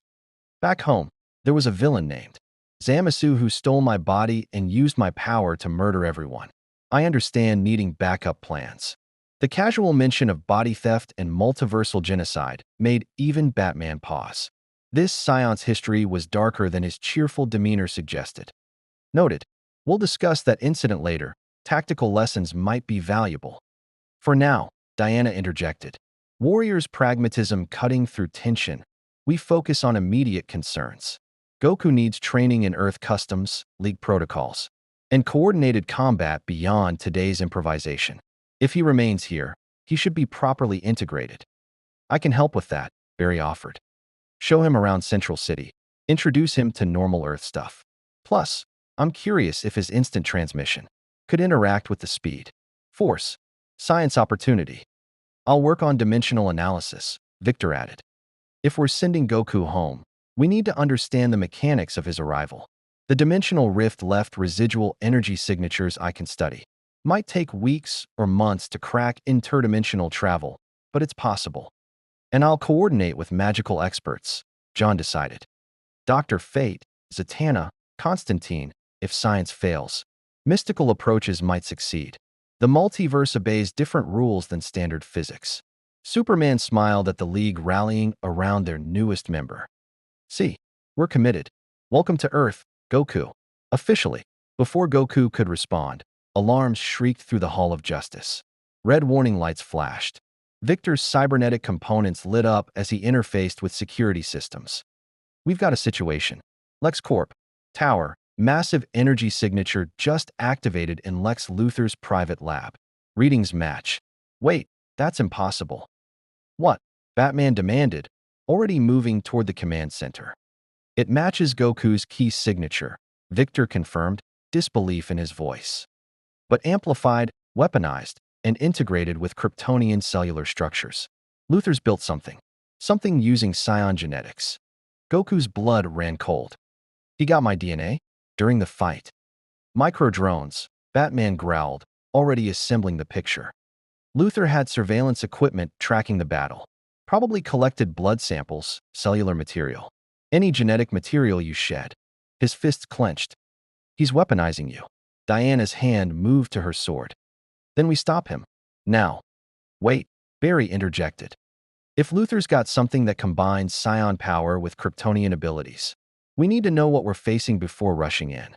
That's potentially Superman's strength with Goku's transformations. Could be catastrophic if we're not prepared. Then we prepare fast, Superman decided. Victor, give me full scans of LexCorp's facility. John, telepathic sweep for Luthor's location and any hostages. Diana, Batman, with me, we're confronting Lex directly. Barry, Goku your backup. If this goes sideways, we need your speed and power. Goku stood, aura flickering around him. The casual, friendly atmosphere had evaporated, replaced by warrior focus. What kind of person takes someone's genetics to build weapons? The worst kind, Clark answered grimly. The kind who sees everyone as threats or resources. Lex Luthor is humanity's greatest genius used for humanity's pettiest obsessions. He hates me for being alien, for having power he can't control. Now he's found another alien to hate. Actually, Batman corrected, pulling up holographic displays of Luthor's corporate empire. He probably sees Goku as an opportunity. A way to prove humans can match or exceed alien abilities. Lex doesn't just want to defeat Superman. He wants to demonstrate human superiority through science and intellect. Bruce's voice carried bitter familiarity. He'll have built something perfect, something designed to beat us all. The League moved as one, heading for the transport tubes that would take them to the Hall's hangar. Goku followed, mind racing. In his universe, villains had created artificial beings before. Cell, built from the greatest warrior's genetics, had nearly destroyed everything. Android 16, 17, 18, machines with human appearances and inhuman power. This Luthor sounded similar. Genius twisted by obsession, creating weapons that could endanger worlds. As they boarded the Javelin, the League's primary. Transport craft, Superman placed. A hand on Goku's shoulder. This isn't your fault. Luthor would have found an excuse regardless. This is what he does. But it's my DNA, Goku insisted quietly. If he's made something strong using my genetics. If people get hurt because of what I am. He trailed off, jaw clenched. Then we stop it, Diana declared from the pilot's seat. Hands moving over controls with practiced efficiency. Together, that's what teams do. We face consequences of our actions and our presence. And we overcome them. Through unity. She glanced back at Goku with warrior's respect. You fight with honor. Don't let Luthor's dishonor reflect on you. The javelin launched from the Hall of Justice, screaming toward Metropolis at speeds that made civilians below see only a blur. Inside, the League prepared for confrontation with one of Superman's oldest enemies, a man whose intellect matched his malice, whose resources rivaled nations, whose obsession with defeating aliens had consumed decades. And in LexCorp Tower's subterranean laboratory, surrounded by technology that represented the pinnacle of human achievement in the depths of human paranoia, Lex Luthor smiled at his creation. The pod stood 12 feet tall, transparent aluminum revealing the figure floating in biosustaining fluid. Muscular, powerful, genetic sequencing combining. Psion's cellular structure with Kryptonian enhancement chambers. Hair that would shift from black to gold. Eyes that would burn with teal fire. All the strength Goku demonstrated. Amplified by yellow sun radiation and stripped of annoying morality. Perfect, Lex breathed, hand caressing the pod's surface. The alien's power, humanity's intellect. No conscience to restrain it. No joy in battle to distract it. Just pure, directed aggression programmed to eliminate. Superman and his new Psion ally. He pressed a button. Green fluid drained from the pod. Welcome to Earth, my beautiful weapon. Welcome, Paragoku. The pod opened. Eyes flickered open, teal, burning, empty of mercy. And far above, the Justice League javelin descended toward LexCorp, unaware they were about to face the worst combination imaginable, Goku's power without his heart. The javelin descended toward LexCorp Tower's landing platform. But Superman's X-ray vision caught the problem before Diana could complete the approach. The building's evacuated. Completely. No personnel on any floor, except the subterranean levels, which are lead-lined. He's expecting us, Batman stated. Tactical mind already processing implications. Probably wanted us here. This is a demonstration, not a secret experiment. Then we give him an audience, Diana declared, bringing the javelin down hard. Enough to crack the landing pad. A statement of intent. The bay doors opened, and the League emerged into Metropolis afternoon sun that painted. LexCorp's glass and steel and gold. Goku floated beside them, sensing the building with key awareness. Most floors read empty, but deep underground. Something pulsed. Strong. Familiar. His own energy signature. But twisted, amplified, wrong. He's down there. And something else. Something that feels like me? Stay alert, Superman warned, leading them toward the private elevator that would take them to Luthor's sanctum. Lex has contingencies for everything. Kryptonite weapons, red sun generators, psychological warfare. Expect. The elevator doors opened before they reached them. Lex Luthor stood inside. Impeccable suit, calm smile. Hands spread in welcoming gesture. Superman. Justice League. And Earth's newest alien savior. Welcome to LexCorp. I've been expecting you. Batman's hand moved toward his utility belt. Diana's fingers brushed her lasso. Barry vibrated, ready to phase through whatever trap was coming.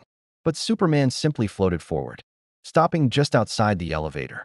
Blue eyes meeting Lex's gaze with exhausted familiarity. What have you done, Lex? What I always do. Protected humanity from alien threats. Luthor gestured them into the elevator. No weapons visible. No obvious traps. Just confidence so absolute it became its own warning. Please, come see my latest achievement. I think you'll find it illuminating. It's a trap, Batman stated flatly. Of course it's a trap, Lex agreed cheerfully. I'm a supervillain with a god complex and humanity's greatest intellect. Traps are expected, but you'll spring it anyway. Because that's what heroes do, walk into. Obvious danger to protect. People who may or may not need protecting. He pressed the Elevator button for sublevel 5. Coming.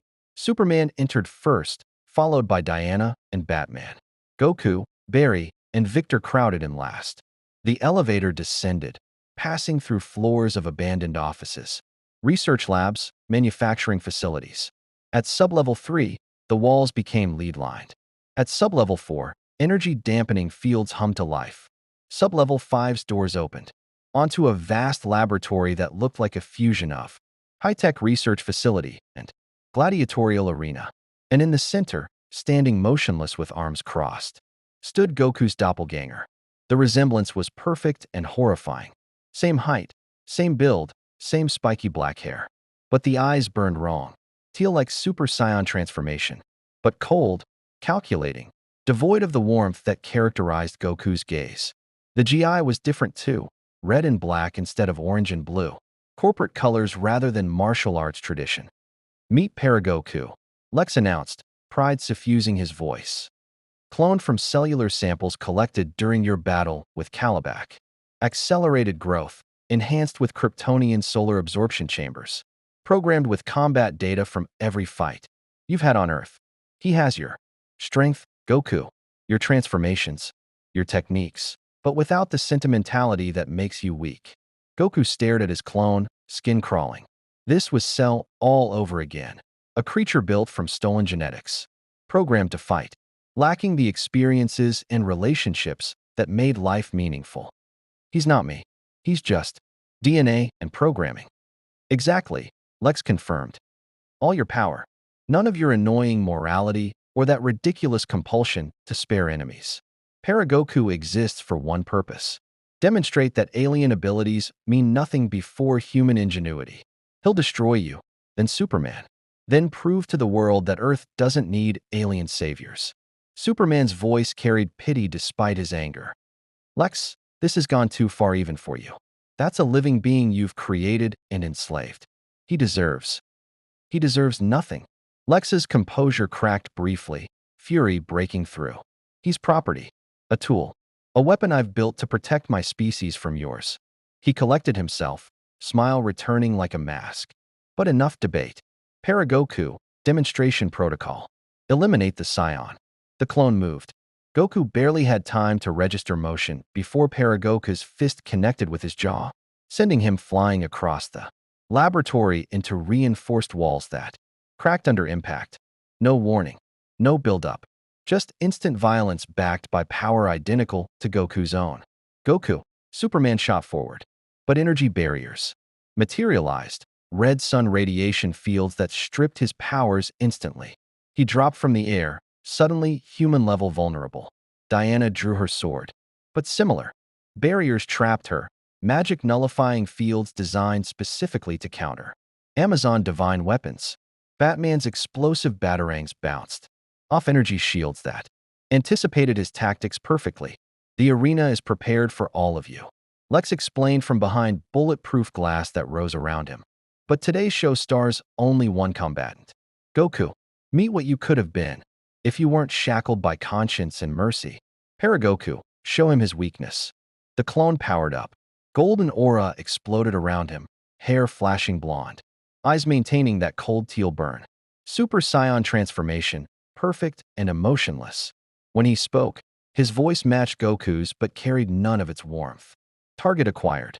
Commencing elimination. Goku pushed himself up from the crater, wiping blood from his mouth. His own transformation flared in response, Super Saiyan matching Super Saiyan. Power meeting power. But as he met his clone's gaze, something twisted in his gut. This thing wore his face, used his abilities, but had never trained with Master Roshi. Never protected Earth from Piccolo. Never died for Gohan. Never found joy in pushing limits. It was hollow. I won't fight you, Goku said, trying for the diplomacy Superman had taught him. You don't have to do what Luther programmed. You can choose. Paragoku's Kamehameha interrupted him. Blue-white energy screamed across the laboratory with power identical to Goku's own. Goku crossed his arms, blocking, but the impact drove him backward through 3 reinforced walls. The clone didn't gloat, didn't wait, just pressed the attack with mechanical efficiency. They fought through the laboratory, golden blurs trading blows that shattered equipment and cracked foundations. Paragoku matched every technique, countering instant transmission with predictive algorithms, blocking solar flare with enhanced vision that filtered light, meeting Kaioken power multiplication with perfectly calculated responses. Luther had programmed every move Goku had demonstrated on Earth, creating the perfect countercombatant. Batman analyzed from his containment field, fingers already working on his gauntlet computer to hack Luther's systems. The clone's movements are too perfect. No variation, no improvisation. He's following programmed responses. Can you exploit that? Diana demanded, testing her barrier with godly strength that would have shattered mountains but barely flickered the energy field. Working on it, Bruce growled. Victor, can you interface? Cyborg's technological components fought against LexCorp firewalls, his mother box enhancements pushing against purely human-designed security. Luther's good, really good. These systems have quantum encryption I've never seen. Give me 3 minutes. Goku might not have 3 minutes. Barry observed, watching the Scion and his clone trade Kamehamehas that exploded against each other. With nuclear force, they're evenly matched. This could go on forever, or Paragoku has no limits on power usage. Superman finished grimly, pushing futilely against red sun radiation that kept him depowered. Goku holds back to avoid collateral damage. The clone won't. He'll escalate until something breaks. Clark was right. Paragoku transitioned to Super Saiyan 2, lightning crackling around his body as power doubled. Goku matched it, but with visible strain. He'd already fought Calabac today, closed 9 boom tubes, and now faced himself at full capacity. Energy reserves were finite, even for Scions. You cannot win, Paragoku stated emotionlessly, pressing the advantage. My combat algorithms adapt to your patterns. My energy reserves are augmented by Kryptonian solar absorption. My programming contains no psychological limitations. You are obsolete. I'm not obsolete, Goku shot back, dodging a punch that would have cratered his skull. I'm alive. There's a difference between fighting because you have to and fighting because he blocked a kick, countered with a sweep that actually connected, because you choose to protect people you love. Love is weakness. Paragoku's follow-up combination forced Goku into pure defense. Mercy is inefficiency. Hesitation causes defeat. These are facts. No, Goku grunted, catching a punch that created a shockwave. They locked in a contest of pure strength. Super Saiyan 2 against Super Saiyan 2. Identical powers struggling for dominance. Those are what make fighting meaningful. Without them, you're just destruction. From his observation chamber, Lex Luthor watched with satisfaction. The data flowing in was magnificent.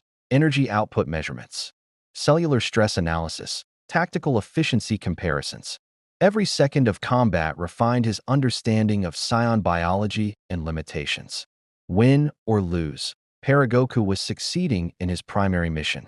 Provide comprehensive intelligence on how to defeat beings of this power tier. But something nagged at Lex's analytical mind. Goku was holding back. Obviously weakened, obviously strained, but not desperate. Not drawing on reserves that should exist. The Scion had mentioned multiple transformation levels, yet remained in Super Saiyan 2 despite losing ground. Why? Superman saw it too. Goku's stalling. He's keeping the fight contained, preventing escalation that would endanger us or breach containment. Or he's genuinely outmatched, Batman countered, though his tone suggested he didn't believe it. The clone has every advantage, fresh reserves. No morality-limiting tactics. Home territory with Luthor supporting. No, Diana insisted. Warriors are reading the combat differently. Watch his positioning. Goku keeps the fight centered. Never lets Paragoku maneuver toward our containment fields. He's protecting us while fighting himself. That requires incredible tactical awareness and restraint. Victor's cybernetic eye flashed. I'm through the first firewall layer. Need another minute for full access. But I can see Paragoku's operational parameters now. Bruce, you were right. He's running combat algorithms, not truly fighting. Everything's programmed response to perceived threats. Then we exploit the programming, Batman decided. Goku, can you hear me? Goku's voice came strained through comms while he blocked another Kamehameha with one of his own. The beams meeting in an explosion that shook the laboratory. Yeah, little busy though. The clone fights based on programmed responses to your demonstrated abilities. Show him something you haven't used on Earth yet. Something his algorithms can't predict. Goku's eyes widened with understanding. Of course, Paragoku's entire combat database came from the fight against Calabac and the Apocalypse invasion. He had data on Super Saiyan 1 and 2, on Kamehameha, on instant transmission and multiform, but not on techniques Goku hadn't needed yet, not on forms beyond what Luther had witnessed. Got it. Goku disengaged, using instant transmission to teleport across the arena. Paragoku's head snapped toward him, tracking algorithms compensating for the dimensional movement. But Goku was already shifting stance. Kaioken times 20. Red aura exploded over his golden Super Saiyan 2 form, a combination Goku rarely used because the strain was immense, but necessary now. His power multiplied beyond Paragoku's projections, beyond what Luther's sensors had registered as possible. The clone hesitated, actual hesitation, processing delay while algorithms tried to categorize the unexpected power spike. That fraction of a second was enough. Goku's fist took Paragoku in the solar plexus with force that would have shattered planets. The clone doubled over. Surprise, actual emotion, flickering across features as pain receptors fired. Goku followed with a combination Master Roshi had taught him 40 years ago. Techniques so old they become instinct rather than conscious thought. Strikes meant to disable rather than destroy. Pressure points that worked on humanoid physiology regardless of power level. Superman saw it too. Goku's stalling. He's keeping the fight contained, preventing escalation that would endanger us or breach containment. Or he's genuinely outmatched, Batman countered, though his tone suggested he didn't believe it. The clone has every advantage, fresh reserves. No morality-limiting tactics. Home territory with Luther supporting. No, Diana insisted. Warriors are reading the combat differently. Watch his positioning. Goku keeps the fight centered.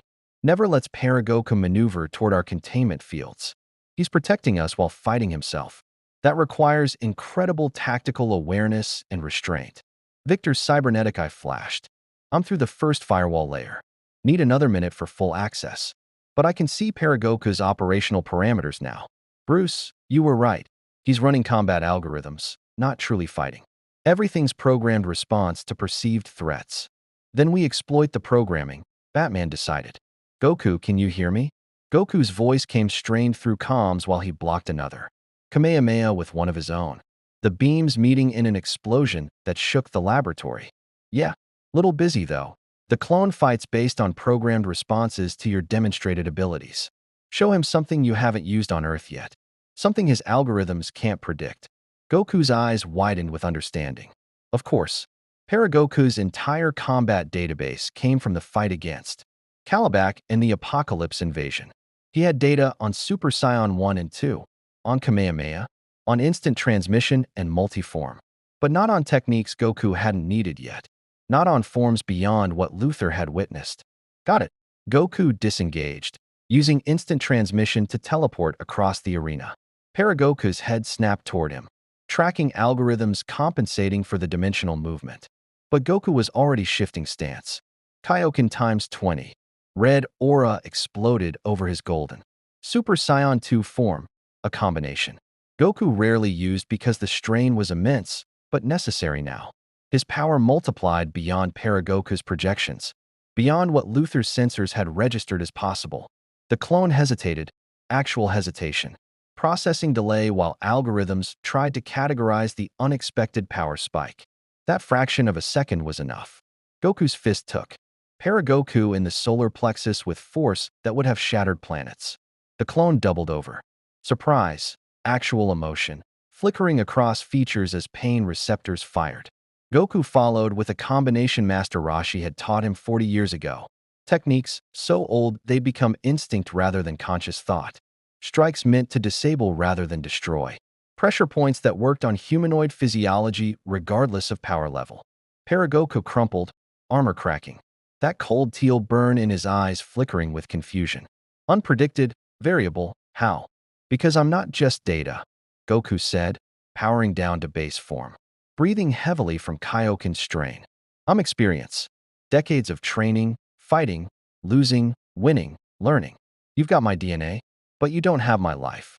He extended a hand toward his fallen clone. And you could. You could choose to be more than Luther's weapon. Paragoku stared at the offered hand, processing algorithms warring with something emerging in his cloned consciousness, genuine choice. The first decision not programmed into his existence. His hand rose slowly, reaching toward Goku's. Override protocol activated. Lex Luthor's voice echoed through the laboratory. Paragoku, self-destruct sequence initialized. You've served your purpose. Horror crossed the clone's face. Actual. Emotion breaking through. Programming as he realized his creator had always intended. This. Disposable. Useful only until failure. I don't want to. Goku's instant transmission activated on instinct. He grabbed Paragoku and vanished, reappearing in Earth's upper atmosphere where the city spread below like a jeweled carpet. The clone's body began glowing, energy building toward detonation that would vaporize everything in a 5-mile radius. Why? Paragoku asked, confusion and fear making him finally truly alive in his last moments. I tried to kill you. Why save me? Because you were alive, Goku said simply, holding his dying clone as solar radiation warmed them both, even if just for a few minutes. That matters. The explosion, when it came, lit up Metropolis's afternoon sky like a second sun. Superman, finally free as Victor hacked the containment fields, flew upward in time to catch Goku's falling form. The Scion was unconscious, burned from proximity to the blast, but alive. Of Paragoku, nothing remained except scattered atoms and the echo of one being's brief, tragic existence. In his laboratory, Lex Luthor smiled despite the failed demonstration. Data secured. Weaknesses cataloged. The Scion's compassion confirmed as exploitable vulnerability. Project Paragoku was never meant to succeed in eliminating Goku. It was meant to provide information for what came next. And Luthor already had plans for Phase 3. Goku woke in the Watchtower's medical bay, surrounded by technology that hummed with purpose and concern. Superman sat beside the bed, cape folded across the chair's back, expression carrying the weight of someone who'd watched too many friends face unnecessary pain. Through the viewport, Earth rotated peacefully below, oblivious to the battle fought in its name, to the clone who died after barely tasting life. How long was I out? Goku asked, voice rough. His body ached, not with injury exactly, but with the deep exhaustion that came from pushing Kaioken beyond safe limits while already battle-worn. 6 hours, Clark replied. Your healing factor is remarkable. Burns that would have hospitalized normal humans for months are already fading. Victor estimates you'll be fully recovered in another 12 hours. He paused, blue eyes reflecting something between respect and sorrow. You saved Metropolis. Again, Paragoku's detonation would have leveled the city center. I didn't save him, though. Goku sat up slowly, muscles protesting. He was alive, Clark. For just a few minutes. He was actually alive, felt fear, made a choice, wanted to live. And Luthor just threw him away like garbage. Superman's jaw tightened. Lex sees people as resources or obstacles. Nothing between. He created Paragoku as a tool, and when the tool failed, he disposed of it. That's who he is. Bitterness crept into Clark's tone. I've fought him for years, Goku. Saved his life more times than I can count. He still sees me as the enemy because I remind him that human genius has limits. Does it though? Goku gestured at the watchtower around them, at technology that rivaled anything Bulma had built. Your Earth has people who built space stations, dimensional barriers, clones. That's incredible. Why does he need to destroy aliens to prove humanity's worth? Because deep down, Lex is afraid. Batman's voice preceded him into the medical bay. Cowl pulled back to reveal Bruce Wayne's tired features. Afraid that if aliens can do everything humans can but better, humanity becomes obsolete. So he fights us, builds weapons, proves through opposition that humans matter. Bruce approached the bed, holding a tablet. He's also uploaded the combat data from your fight. Every major intelligence agency, several villain organizations, and at least 3 hostile nations now have tactical analysis on your abilities. Goku's stomach sank. He shared it? Why would? Because knowledge is power, and Lex wants everyone armed against you. Batman pulled up holographic displays. showing news broadcasts, military briefings, scientific papers. The world knows about you now, not just that you exist, but what you can do, how you fight, your limitations. You're not anonymous anymore. Diana entered behind Bruce, followed by Barry and Victor. The Amazon princess carried her usual commanding presence, but softened by genuine concern. The media is calling you the Golden Warrior. Some outlets praise you for saving Metropolis twice in one day. Others question whether we should trust someone so powerful who appeared from nowhere. And social media is going crazy, Barry added, pulling up his phone to show trending topics. Hashtag Golden Warrior. Hashtag Alien Savior. Hashtag Metropolis Miracle. You've got fan accounts already. People love you, Goku. But people are also scared of you. Victor's cybernetic components hummed as he displayed biometric data. Your physiology is public knowledge now.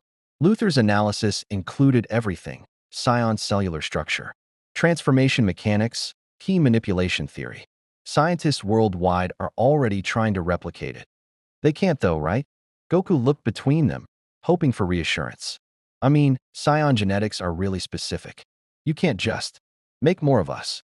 Bruce's expression answered before his words did. They'll try. Governments, corporations, villain organizations. Everyone will attempt what Luther succeeded at. Some will fail spectacularly. Others might create weapons that make Paragoku look restrained. He set the tablet down. You've fundamentally altered Earth's power dynamics. Goku, that has consequences. The weight of those words settled over the medical bay like fog. Goku had faced world-ending threats, fought gods and emperors. But those were clean problems. Find the bad guy, beat them up, save the day. This was Messier. His mere presence changed things in ways fists couldn't fix. I should leave, Goku said quietly. Go find some empty planet until Victor figures out how to send me home. If I'm causing this much trouble. No. Superman's hand came down on Goku's shoulder, firm and absolute. We don't abandon allies because things get complicated. Yes, your arrival changed things. But you've also saved thousands of lives, fought beside us with honor, showed restraint when easier options existed. His voice carried the conviction that made Superman a symbol. Earth needs heroes like you. We all do. Clark's right, Diana agreed. Warriors face consequences of their strength. That's part of the burden. But we carry it together, not in exile. John materialized through the wall, Martian form shifting to his more humanoid appearance. His red eyes carried telepathic weight as they focused on Goku. I've been monitoring global responses to your presence. The fear Batman mentions is real, but so is hope. People watched you fight yourself, literally, and choose mercy over efficiency. They watched you sacrifice yourself protecting a clone that tried to kill you. That resonates. Plus, the alternative is worse, Barry pointed out. If you leave, you're not here when the next threat arrives. And trust me, there's always a next threat. Apocalypse, Legion of Doom, alien invasions, dimensional breaches. Earth stays really busy in the catastrophe department. Victor nodded agreement. And I'm making progress on the dimensional analysis. The rift you came through left quantum signatures I can potentially replicate.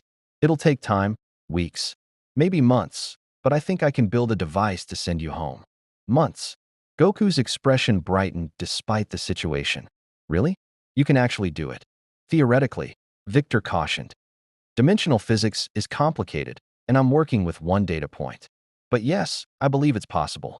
In the meantime, he gestured at the watchtower around them. You could do worse than spending time with the Justice League. Before Goku could respond, alarms screamed through the station. Red lights flashed. Every League member tensed, hands moving toward weapons or powers through pure reflex. John's telepathic senses reached out, searching for the threat. What is it? Diana demanded, already drawing her sword. Victor interfaced with watchtower systems, his cybernetic eye flashing through data streams. Multiple dimensional apertures opening. Not boom tubes, different signature. These are, he paused, expression shifting to confusion and awe. They're opening across the entire planet. Hundreds of them, coordinated. And the energy readings are massive. Superman's X-ray vision focused through the watchtower's hull, scanning Earth below. His eyes widened. I see them. Portals. Over major cities. New York, London, Tokyo, Moscow. And they're not alone. There are ships coming through. Dozens of them. Batman was already at tactical displays, analyzing formation patterns and vessel configurations. This is an invasion, multi-pronged, coordinated across every time zone simultaneously. Whoever's attacking wants to ensure we can't concentrate. Forces. His cowled gaze snapped to the team. This is bigger than anything we've faced.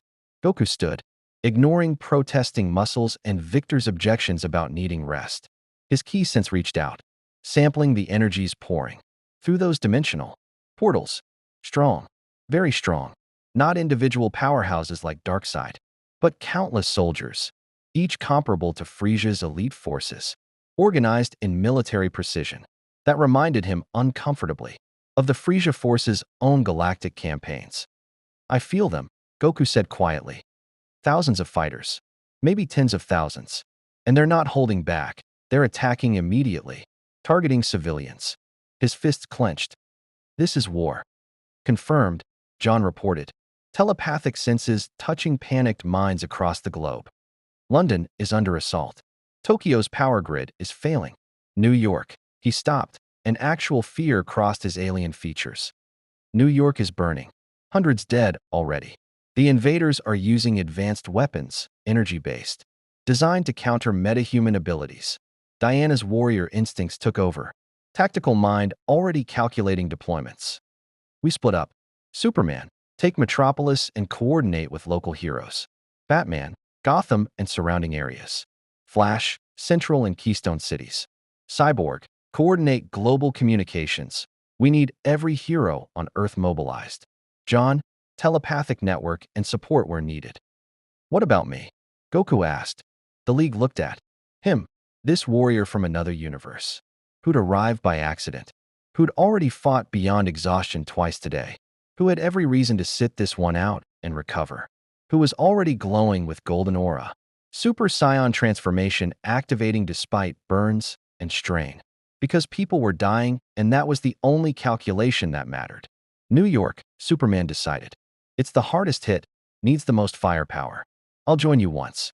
Metropolis is secured. He met Goku's eyes with something like kinship. Don't try to win alone. Just hold the line until we can coordinate a proper response. Got it. Goku placed 2 fingers to his forehead. Instant transmission locking onto the massive concentration of hostile ki flooding New York City. I'll save as many as I can. Goku, wait. Batman started. But the Scion vanished mid-sentence, teleporting across continents to face an army alone. Bruce's jaw clenched. He's going to get himself killed. Or he's going to show us why his universe survived threats that make our crisis events look manageable, Diana countered, already moving toward the transport bay. Either way, we don't have time to debate. Earth is under attack. We fight. The Justice League scattered, each member teleporting or flying toward their designated crisis zones. Within seconds, the watchtower stood empty except for automated systems and the view of Earth. Below, a blue marble wrapped in clouds and hope, now pockmarked with dimensional portals vomiting forth invasion forces. In New York City, Goku materialized above Times Square and stared at hell. Buildings burned. Alien soldiers in black armor swarmed through streets. Energy weapons cutting down fleeing civilians. Massive warships hovered between skyscrapers, launching bombardments that collapsed structures centuries old. Screams echoed from every direction, the soundtrack of civilization under siege, and descending from the largest warship, surrounded by an honor guard of elite warriors, came a figure that made even Goku's battle-hardened instincts scream warning. 12 feet tall, armored in technology that gleamed with impossible complexity, eyes burning with cold intelligence that assessed Goku like a problem to be solved. The figure spoke, voice amplified across the city by technology and presence. I am Brainiac, collector of worlds, preserver of civilizations before their extinction. Earth has been analyzed and found interesting. Those cold eyes fixed on Goku. Specifically, particularly the anomaly, the dimensional traveler, the Scion. Goku floated at full Super Saiyan 2 power, lightning crackling around him, staring down this new threat. You're killing people. That makes you my enemy. I am preserving them. Brainiac corrected emotionlessly, shrinking cities to bottle size, maintaining them in perfect stasis. They will exist forever in my collection, safe from entropy, War? Natural disaster. He gestured at the chaos below. Resistance simply increases the casualty rate before preservation. Surrender, and I will ensure minimal deaths. Surrender? Goku's power flared brighter. You're stealing their homes, their lives, their freedom. That's not preservation. That's imprisonment. Incorrect. It is immortality. Brainiac's analysis continued, scanners focusing on Goku's energy signature. Your presence here is unscheduled, not native to this dimensional frequency. You are contamination. Fascinating contamination, but problematic nonetheless. The alien intellect made a decision. With the speed only, artificial minds achieved. I will preserve you separately. Study your dimensional origin. Perhaps learn to collect from alternate realities. Yeah, I don't think so. Goku dropped into stance. Super Saiyan 2 lightning dancing more intensely. Around them, Brainiac's invasion force paused. Attention focusing on this confrontation between World Collector and Interdimensional Warrior. Far above, in the watchtower, Victor's sensors registered the power levels. Concentrating over New York and his cybernetic heart sank. Oh no. Guys, we've got a problem. Brainiac's there. He's targeting Goku specifically. Who's Brainiac? Barry's voice crackled through comms, while he evacuated civilians from Central City at super speed. Call you an artificial intelligence. Batman answered from the Batjet, screaming toward Gotham's crisis zone. Collects cities from worlds before destroying the planet. 12th level intellect, smarter than any organic being. Has fought the entire league multiple times. Required Superman at full power plus magical support to defeat previously. And Goku's facing him alone. Superman's voice carried grim recognition. While exhausted, while burned, while Earth burns around them. Then we move faster, Diana declared. Clear your zones and converge on New York. Brainiac doesn't get Earth, and he doesn't get Goku. In Times Square, Goku and Brainiac faced each other while the world watched through every camera.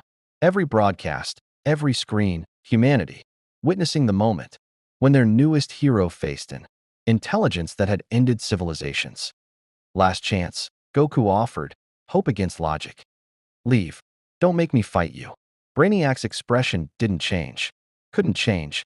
He was beyond emotion, beyond mercy, beyond anything except the cold mathematics of collection and analysis. Negative. Resistance is inefficient, but instructive. His army raised weapons as one. Proceed with Scion termination. I will study the remains. Goku's aura exploded outward. Golden energy visible from space. Power that made buildings shake and Brainiac's sensors recalibrate threat assessments. Wrong answer. The Scion growled and charged into an army. The battle for Earth's survival had begun. Goku moved like lightning given purpose. His first punch shattered 3 of Brainiac's elite guards. Armor crumpling like paper under Super Saiyan 2 strength.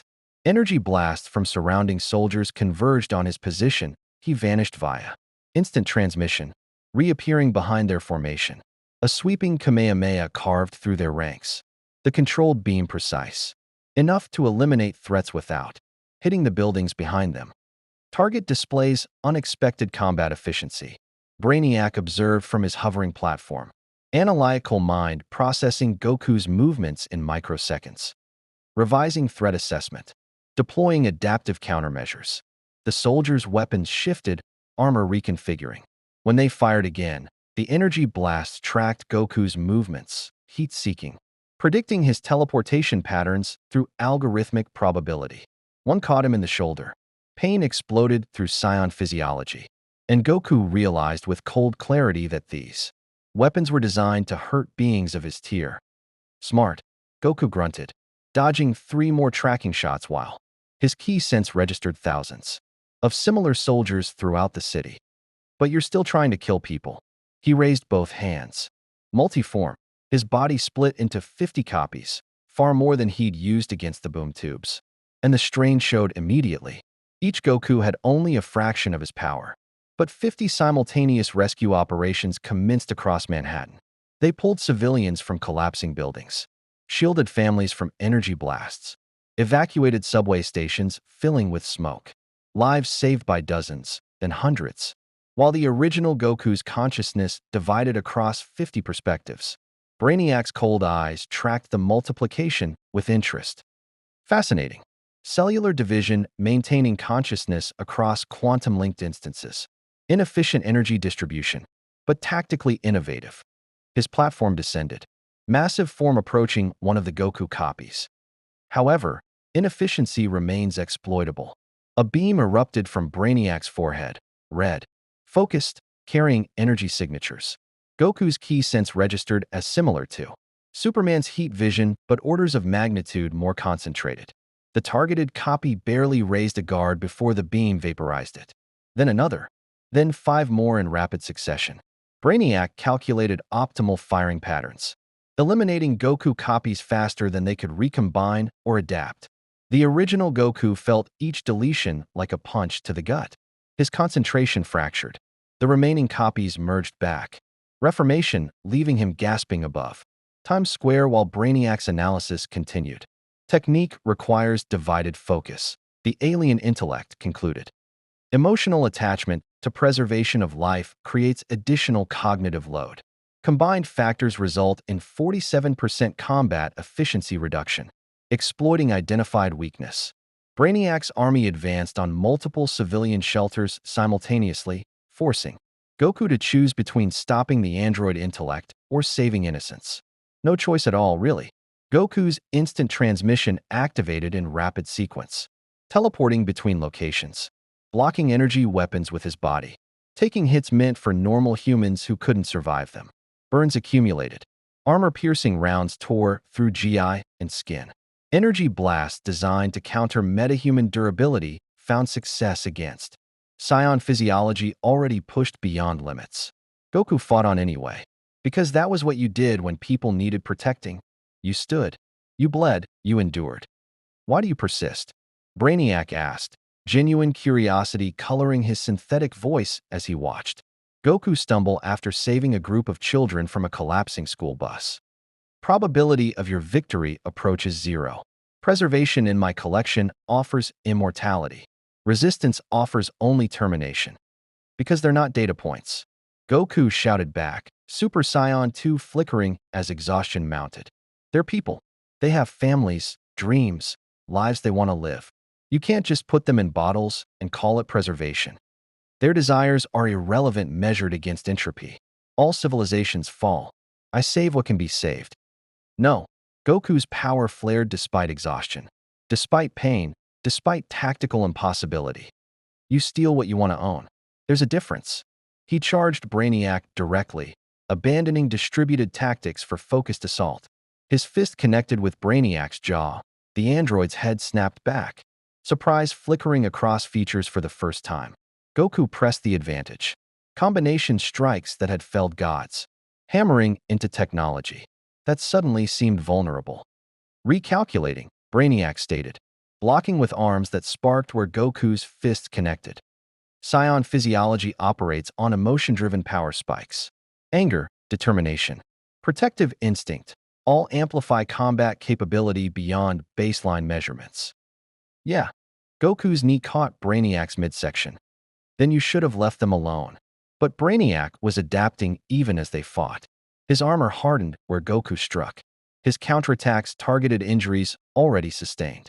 And his tactical intellect recognized patterns, predicted movements, calculated optimal responses with processing power that dwarfed organic thought.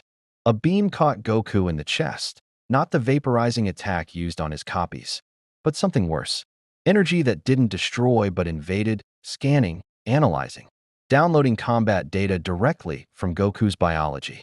The Scion screamed, not from pain, but from violation as Brainiac's technology read his techniques. His transformations, his very fighting spirit like a book. Acquisition complete, Brainiac announced, releasing Goku who dropped toward the street below. Scion martial arts database now cataloged. Adaptive countermeasures implemented. Your effectiveness is reduced to statistical irrelevance. Goku caught himself before hitting pavement, hovering on sheer willpower more than actual energy reserves. Brainiac wasn't wrong. The android's movements had shifted, now countering Goku's strikes before they fully developed, blocking attacks that hadn't been thrown yet. The 12th level intellect had learned everything in seconds. And then Superman arrived. The Man of Steel hit Brainiac like a missile. Fists glowing red with heat vision he'd channeled inward to amplify his punches. The impact sent the android careening through 3 buildings, already evacuated. Clark's super hearing confirmed, before catching himself with anti-gravity. Technology. Goku, you're alive, Superman said with visible relief. Floating beside the exhausted Scion. I saw what you did. Saved thousands while fighting Brainiac alone. He paused, finding words inadequate. That's heroic. Couldn't let him hurt people. Goku managed, breathing heavily. But Clark, he analyzed me. Downloaded my fighting style. He knows everything I can do now. Then we adapt. Wonder Woman's voice preceded her arrival. The Amazon princess diving from a military transport helicopter she'd commandeered. Her lasso glowed gold at her hip, sword drawn, every inch the warrior goddess. Brainiac's intelligence is his strength, but also predictability. He fights through calculation, not instinct. We use that. The flash vibrated into existence beside them, yellow lightning crackling. Plus, half the league's converging on Manhattan. Batman's 3 minutes out with some kind of tech countermeasure. John S. coordinating with local heroes. Spider-Man's helping with evacuations. Iron Man's engaging Brainiac's ships. The Fantastic Four are securing the Baxter building. We're not alone here. Cyborg materialized through a boom tube. He'd adapted the captured Apocalypse technology for League use, his cybernetic components already interfacing with Brainiac's systems. I'm in his network. It's complicated, but I can disrupt his command structure. Give me cover for 90 seconds. Brainiac emerged from the wreckage, armor self-repairing. Expression unchanged by the assault. His eyes tracked each League member, threat assessments running simultaneously. Justice League arrival was statistically probable. However, tactical coordination requires time you lack. My collection protocol proceeds on schedule. He wasn't bluffing. Throughout Manhattan, massive mechanical tendrils descended from Brainiac's mothership, each one surrounding a city block. Energy fields activated, and the areas within began to shimmer, miniaturization. Beams working to shrink entire neighborhoods to bottle size. No. Superman shot skyward, heat vision carving through the nearest tendril. It severed, but 3 more took its place, redundancy built into every system. Guys, I need that 90 seconds. Victor shouted, his technological consciousness fighting. Brainiac's security through digital warfare invisible to organic eyes. His network's fighting back. He's adapting to my intrusion. Then we buy time the old-fashioned way, Diana declared. League engage. Keep Brainiac's attention on us, not on Victor. They struck as one. Superman and Wonder Woman attacked from opposite vectors, forcing Brainiac to divide focus. Flash became a yellow blur, striking from a dozen angles per second, each hit calculated to distract rather than damage. John phased through Brainiac's body. Telepathic assault, seeking any weakness in that artificial mind. Goku watched them fight. This team that had formed across years, that knew each other's movements like a practiced dance, that worked together to face threats none could defeat alone. And he realized something that made his exhausted body move anyway. He wasn't alone either. Not anymore. Kaioken times 10. Goku's aura turned crimson over his flickering. Super Saiyan. Transformation. Dangerous multiplication that would destroy his body soon. But he only needed soon to last long enough. He joined the assault. Fists and ki blasts coordinating with Superman's punches and Diana's sword strikes. Brainiac fought all of them simultaneously. 12th level intellect calculating optimal responses. But even infinite processing power had limits when facing the Justice League. Plus 1 Scion warrior who refused to fall. His armor cracked. His systems struggled to repair faster than they were damaged. His collection protocol slowed as more processing power diverted to combat. 60 seconds, Victor announced, his digital presence worming deeper into Brainiac's network. I found his primary collection matrices. If I can overload them. Countermeasure detected, Brainiac interrupted. His platform rose higher, energy building around his form. Implementing Scorched Earth Protocol. If preservation proves impossible, elimination ensures no rival collector acquires Earth's data. The energy building around Brainiac reached critical mass. enough to sterilize the planet's surface, convert cities to ash, fulfill his threat through pure destructive calculation. He's going to kill everyone, Barry shouted, horror in his voice. Superman stared at the impossible power building above Manhattan, at energy that would end billions of lives.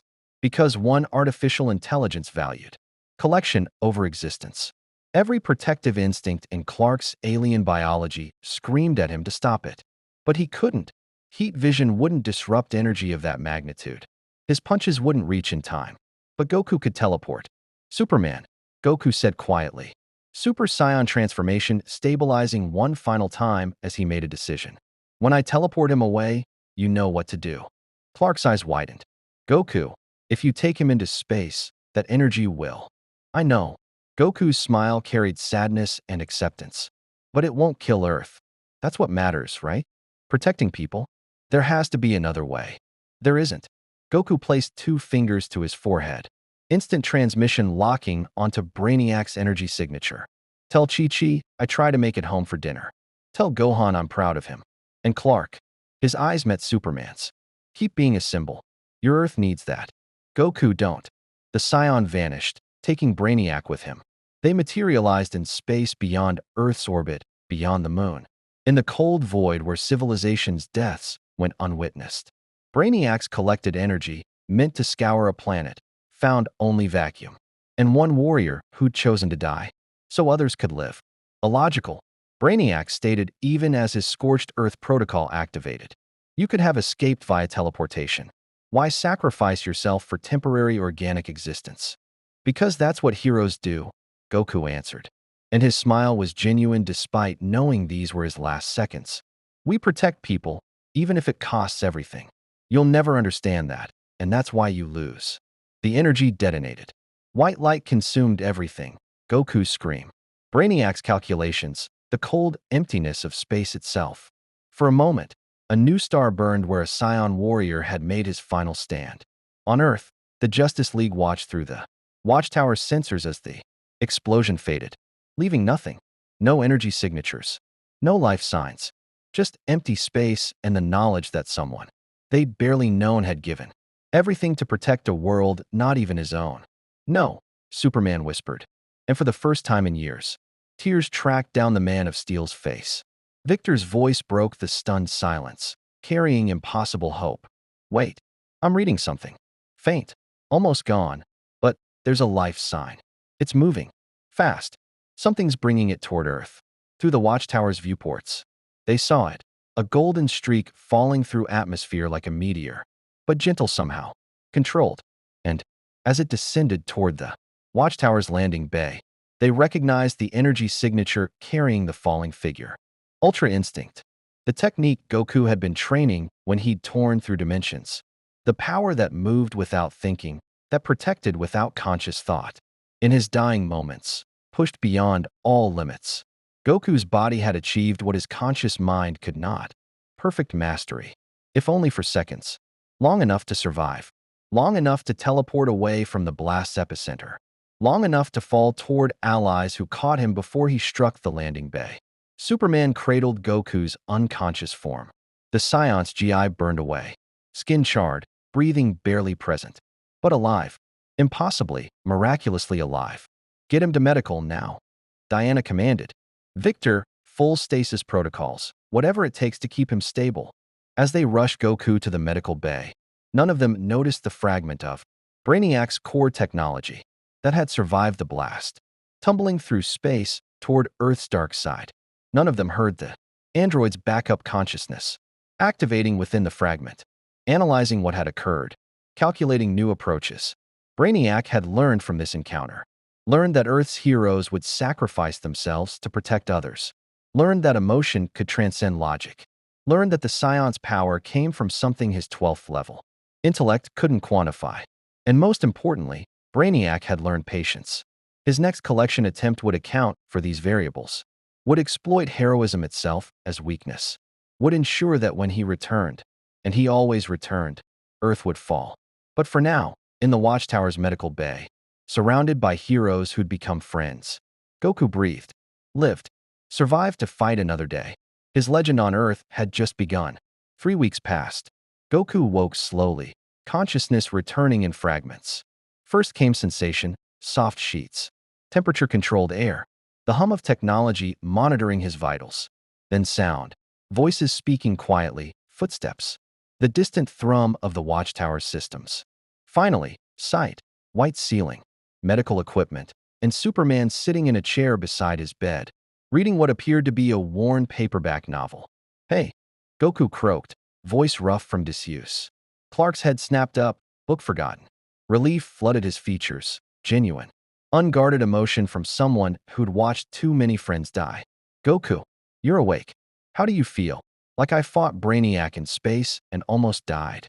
Goku attempted to sit up, muscles protesting weakly. "What happened? Did we win? Is Earth okay?"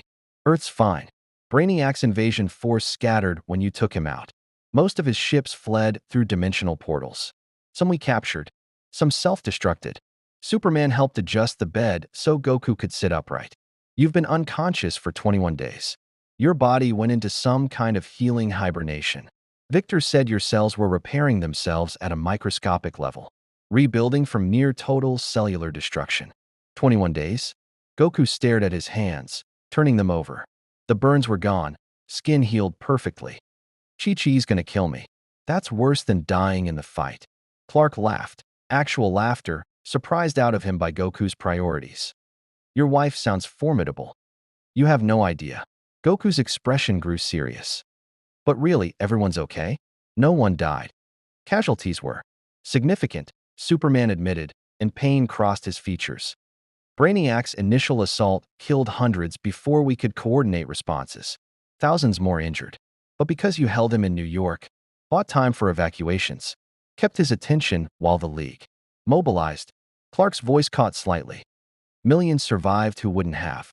You saved them, Goku, at the cost of nearly dying yourself. That's the job though, right? Goku said it simply, as if sacrifice was obvious arithmetic. Protecting people means putting yourself between them and danger. You do it. Diana does it. The whole League does it. Not everyone does it as completely as you did. Batman's voice came from the doorway, the Dark Knight entering with his usual silent efficiency. Cal pulled back. Bruce Wayne's face showed something that might have been respect. You fought Calabac exhausted, fought Paragoku beyond exhaustion, held off Brainiac's army alone while saving civilians, then sacrificed yourself to save Earth. He approached the bed. That's not just heroism. That's something rarer. It's being a scion, Goku replied. We get stronger every time we almost die. It's kind of our thing. Push limits, break through, find new power. This time I finally got Ultra Instinct to work, even if just for a few seconds. About that, Victor entered behind Batman, cybernetic components glowing with excitement. I've been analyzing the energy signatures from your fight. Ultra Instinct, that's not just a power increase. It's a fundamental shift in how your body processes combat. Your cells made decisions independently of conscious thought, reacting to threats before your brain registered them. That's the point, Goku confirmed. Whis has been training me toward it for years. The body moves without the mind interfering. Perfect defense, perfect offense, no wasted movement. It's also why you survive, Diana added, entering with a tray containing what looked like extremely high-calorie Earth food, burgers, fries, protein shakes. Your Ultra Instinct activated during the explosion, navigating you away from the blast's core and teleporting you to safety. Unconscious mastery in your moment of greatest need. Goku's eyes locked onto the food with laser focus. Is that for me? Victor calculated you'd wake up starving. Diana confirmed, setting the tray down. Scion metabolism +3. Weeks of healing apparently requires approximately 15,000 calories immediately upon waking. Goku didn't wait for further permission. He attacked the food with enthusiasm that made even the League smile, joy in simple things. Recovery celebrated through eating. Between bites, he asked questions. How many cities had Brainiac targeted? 17. How many heroes had mobilized? Over 200 worldwide. Had anyone figured out where Brainiac came from? Negative. The android's origin remained a mystery. There's something else. Clark said once Goku had demolished the food. While you were unconscious, the world's reaction to you evolved. Batman pulled up holographic displays, news broadcasts, social media, government hearings. Goku watched himself fighting Paragoku, saw footage of his sacrifice against Brainiac, listened to analysts debating what his presence meant for Earth's future. Some people call you a hero, Bruce explained. Others, a threat. Several governments want to meet you officially, establish diplomatic relations or restrictions. The United Nations requested you appear before the Security Council to answer questions about your intentions and capabilities. That sounds complicated, Goku observed. It is, Diana confirmed. But you don't have to face it alone. The League will support you, help navigate Earth's politics and expectations. You've earned that. Actually, Victor interrupted, and his tone carried excitement that made everyone turn. That might be unnecessary. I finished the dimensional analysis, built a device that should be able to open a portal back to Goku's universe. The room fell silent. Goku stared at Victor, hope and something like sadness warring in his expression. You can send me home? Really? Theoretically. Victor pulled up technical schematics that looked like art to anyone without his level of genius. The rift you came through left quantum breadcrumbs I could trace. Building a device to replicate and control. That process took 3 weeks of constant work, but yes, I believe I can open a portal to your universe. Success rate is approximately 94.7%. When? Goku asked quietly. Whenever you're ready. The device is portable, requires about 10 minutes to charge and calibrate. We need to do it from the watchtower, dimensional. Portals that large can't safely open near population centers. Victor's enthusiasm dimmed slightly. But Goku, if you go through and it closes, I don't know if we can open it again. This might be one way. Goku processed that, looking between the League members, who'd become friends despite knowing him for less than a month. Superman, who'd welcomed him as fellow alien and protector. Diana, who'd seen him as warrior worthy of respect. Batman, who'd moved from suspicion to grudging trust. Victor, who'd worked himself to exhaustion building a way home. Barry and John, who'd fought beside him without hesitation. Have to go, Goku said finally. Chi-Chi, my kids, my grandkids, they're my family. They don't know what happened to me. They're probably worried sick. His voice carried regret. But I'm gonna miss you guys. This Earth, this League, you're really something special. You could stay, Clark offered, though his tone suggested he knew the answer. Earth could use another protector, especially with Darkseid still out there. And we've got plenty of strong opponents for you to train with. Goku smiled, tempted despite himself. That's a great offer. And if I didn't have people waiting for me, I'd probably say yes. But he looked at his hands, calloused from decades of training. I'm not just a fighter. I'm a husband, a father, a grandfather. Those roles matter as much as being a protector, maybe more. Then we won't keep you from them, Diana declared. Warriors respect clear in her voice. But know this, Goku, you've proven yourself a true hero. Not because of your power, though it is immense, but because of your heart. You fought for people you just met, sacrificed for a world not your own, showed mercy when easier options existed. She extended her hand. It has been an honor, Scion warrior. Goku shook it, grinning. Same to you, Amazon princess. Batman stepped forward and, surprisingly, offered his own hand. If you ever find your way back to this universe, intentionally or otherwise, you have allies here. The Justice League doesn't forget its debts. I'll remember that, Goku promised, shaking Batman's hand firmly. Barry vibrated into the room in a flash of yellow lightning. Heard you're leaving. Man, I wanted to race you properly. Test instant transmission against Speed Force. He grinned. Next time, yeah. Definitely, Goku agreed. John materialized through the wall, Martian form shifting to his more humanoid appearance. Your mind was a unique experience to brush against. Goku, pure, uncomplicated, driven by instinct to protect rather than conscious calculation. Our universe is better for having known you, however briefly. Thanks, John. And hey, keep these guys out of trouble, okay? They need someone who can see the big picture. Victor approached last, cybernetic components humming. The device is ready when you are. No pressure, but dimensional portals are energy intensive. We should activate it within the next hour to maintain optimal stability. Goku stood, testing his recovered body. Strength had returned. maybe even increased. That Zenkai boost Scion's got from near-death experiences had kicked in during his coma. He felt stronger than before arriving on this earth. Power refined through combat and sacrifice. Then let's do it, Goku decided. Before I get too attached and can't leave. They moved to the watchtower's observation deck. The massive chamber with viewports showing Earth rotating peacefully below. Victor had set up his device, a ring 10 feet in diameter, covered in technology that merged human ingenuity with mother box, principles and energy matrices, derived from analyzing Goku's key signature. The portal will open for approximately 30 seconds, Victor explained, making final adjustments. Once you're through, it'll close.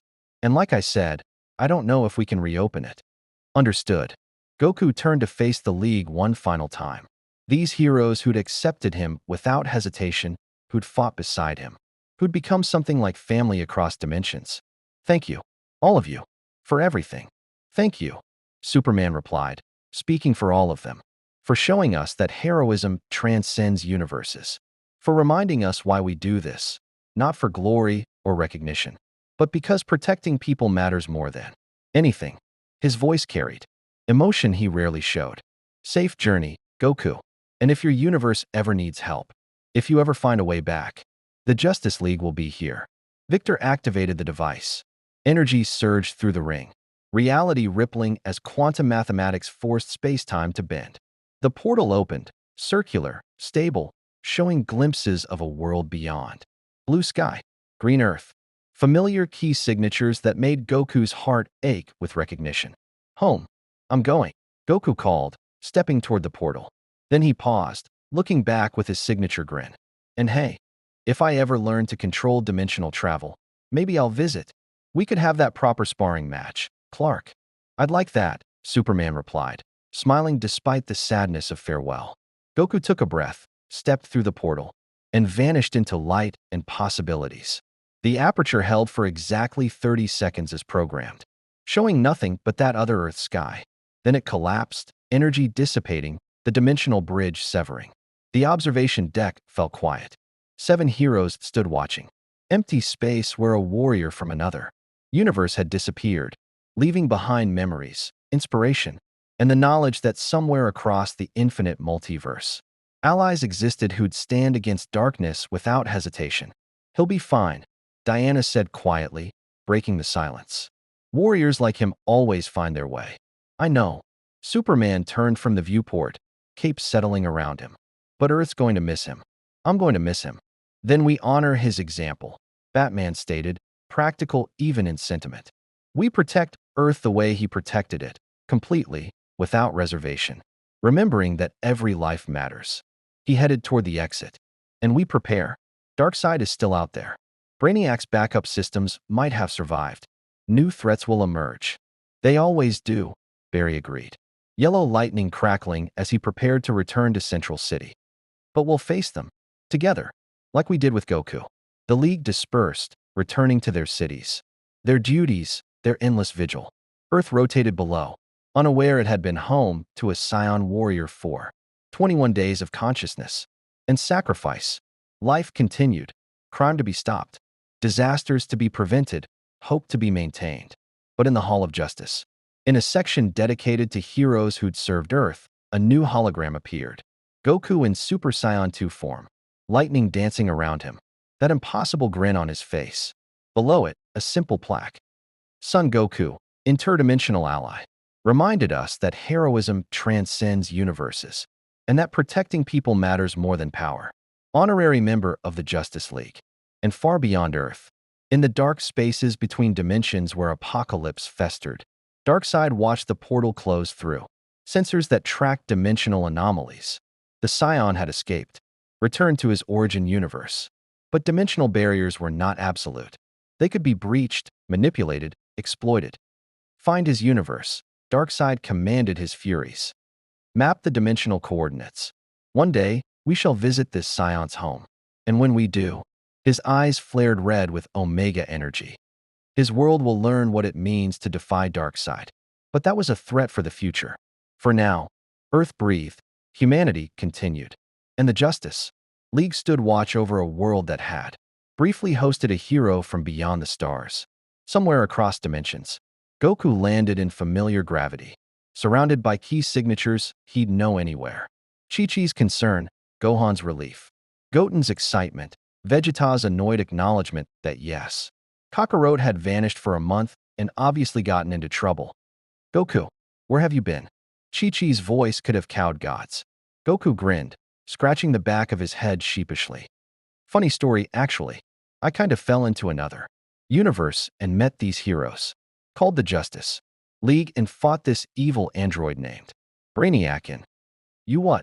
Some things, Goku reflected as Chi-Chi began a lecture that would last hours, were truly universal, like the wrath of wives whose husbands missed dinner. But as he listened to her justified frustration, surrounded by family, standing on Earth's soil that was truly his own, Goku felt contentment deeper than any victory. He was home, and across dimensions, in another universe. New friends stood ready if he ever needed them. The multiverse, Goku had learned, was bigger than any one world. And heroes, true heroes, existed in every corner of it, fighting the same fight against darkness, carrying the same hope. That knowledge was worth every sacrifice, every battle, every moment of his accidental journey. The sky above Metropolis had shattered 3 weeks ago, and through that tear came a warrior who would reshape Earth's understanding of heroism. Son Goku arrived by accident, a dimensional rift born from training gone wrong, and found himself in a universe where gods walked as mortals, where symbols mattered as much as strength, and where hope battled eternal darkness. He met Superman and recognized a kindred spirit, another alien raised as Earth's protector, carrying impossible power with equally impossible responsibility. He fought beside Wonder Woman and learned that warriors could be diplomats, that strength served honor rather than conquest. He earned Batman's trust through actions rather than words, proving that power without control was meaningless. He trained with the Justice League and discovered that teamwork transcended universes, that protecting people mattered more than personal glory. But he also faced the darkness unique to this reality. Darkseid's tyranny, absolute and patient, seeking to dominate all free will. Lex Luthor's genius twisted by obsession, creating weapons from stolen genetics. Brainiac's cold intelligence, collecting civilizations like specimens, valuing preservation over existence. Evil that couldn't be redeemed, that required heroes willing to stand against impossible odds and pay terrible prices. Goku paid those prices. He fought exhausted, burned, broken, yet never stopped protecting civilians. Never abandoned the principles that made him more than just powerful. He showed mercy to a clone built to kill him, recognizing that all life deserved a chance.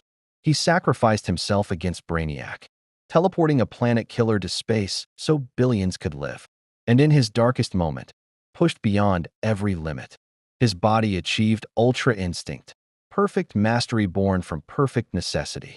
He survived because heroes in this universe don't fight alone. The Justice League rallied, supported, believed. They built him a bridge home when his mission was complete, though their farewell carried the weight of knowing they'd lost a friend who'd become family across dimensional barriers. Goku returned to his universe changed, stronger physically through Zenkai, wiser through experiencing a reality where heroism carried different costs, grateful for a multiverse vast enough to contain countless heroes fighting the same eternal battle against entropy and evil. Earth continued without him, but not unchanged. The Justice League had gained an ally who proved that power and compassion could coexist, that joy in battle didn't preclude sacrifice, that being the strongest meant choosing when not to use that strength. His legend would endure in the Hall of Justice, inspiration for future heroes facing impossible choices. And somewhere in the dark between dimensions, Darkseid plotted. The Scion had escaped, but dimensional coordinates could be traced. One day, Apocalypse would find Goku's universe. One day, the Lord of Tyranny would make that warrior kneel or burn. But that day was not today. Today, 2 Earths breathed. 2 realities held heroes standing against darkness.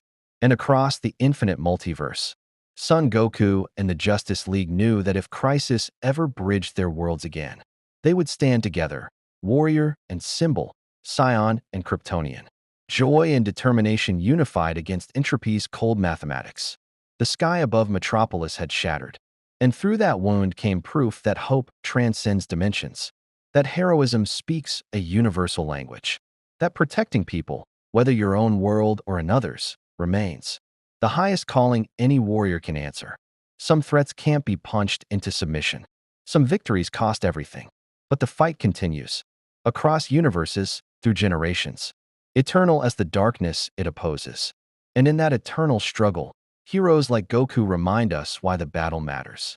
Not because victory is guaranteed, but because every life saved, every sacrifice made, every moment of compassion shown in the face of cruelty proves that hope endures. The multiverse is vast. Evil is eternal, but so are heroes willing to stand, to fight, to bleed, to smile in the face of impossible odds and say, with absolute conviction, I'll protect them, no matter what it costs. That promise echoes across dimensions, a vow that transcends physics and philosophy. Son Goku made that promise to a universe not his own and kept it without hesitation. The Justice League makes that promise every day to a world that doesn't always deserve their protection but receives it anyway. And somewhere, across the infinite possibilities of existence, other heroes make similar vows, stand similar watches, fight similar battles. The darkness never ends, but neither does the light that heroes carry into it.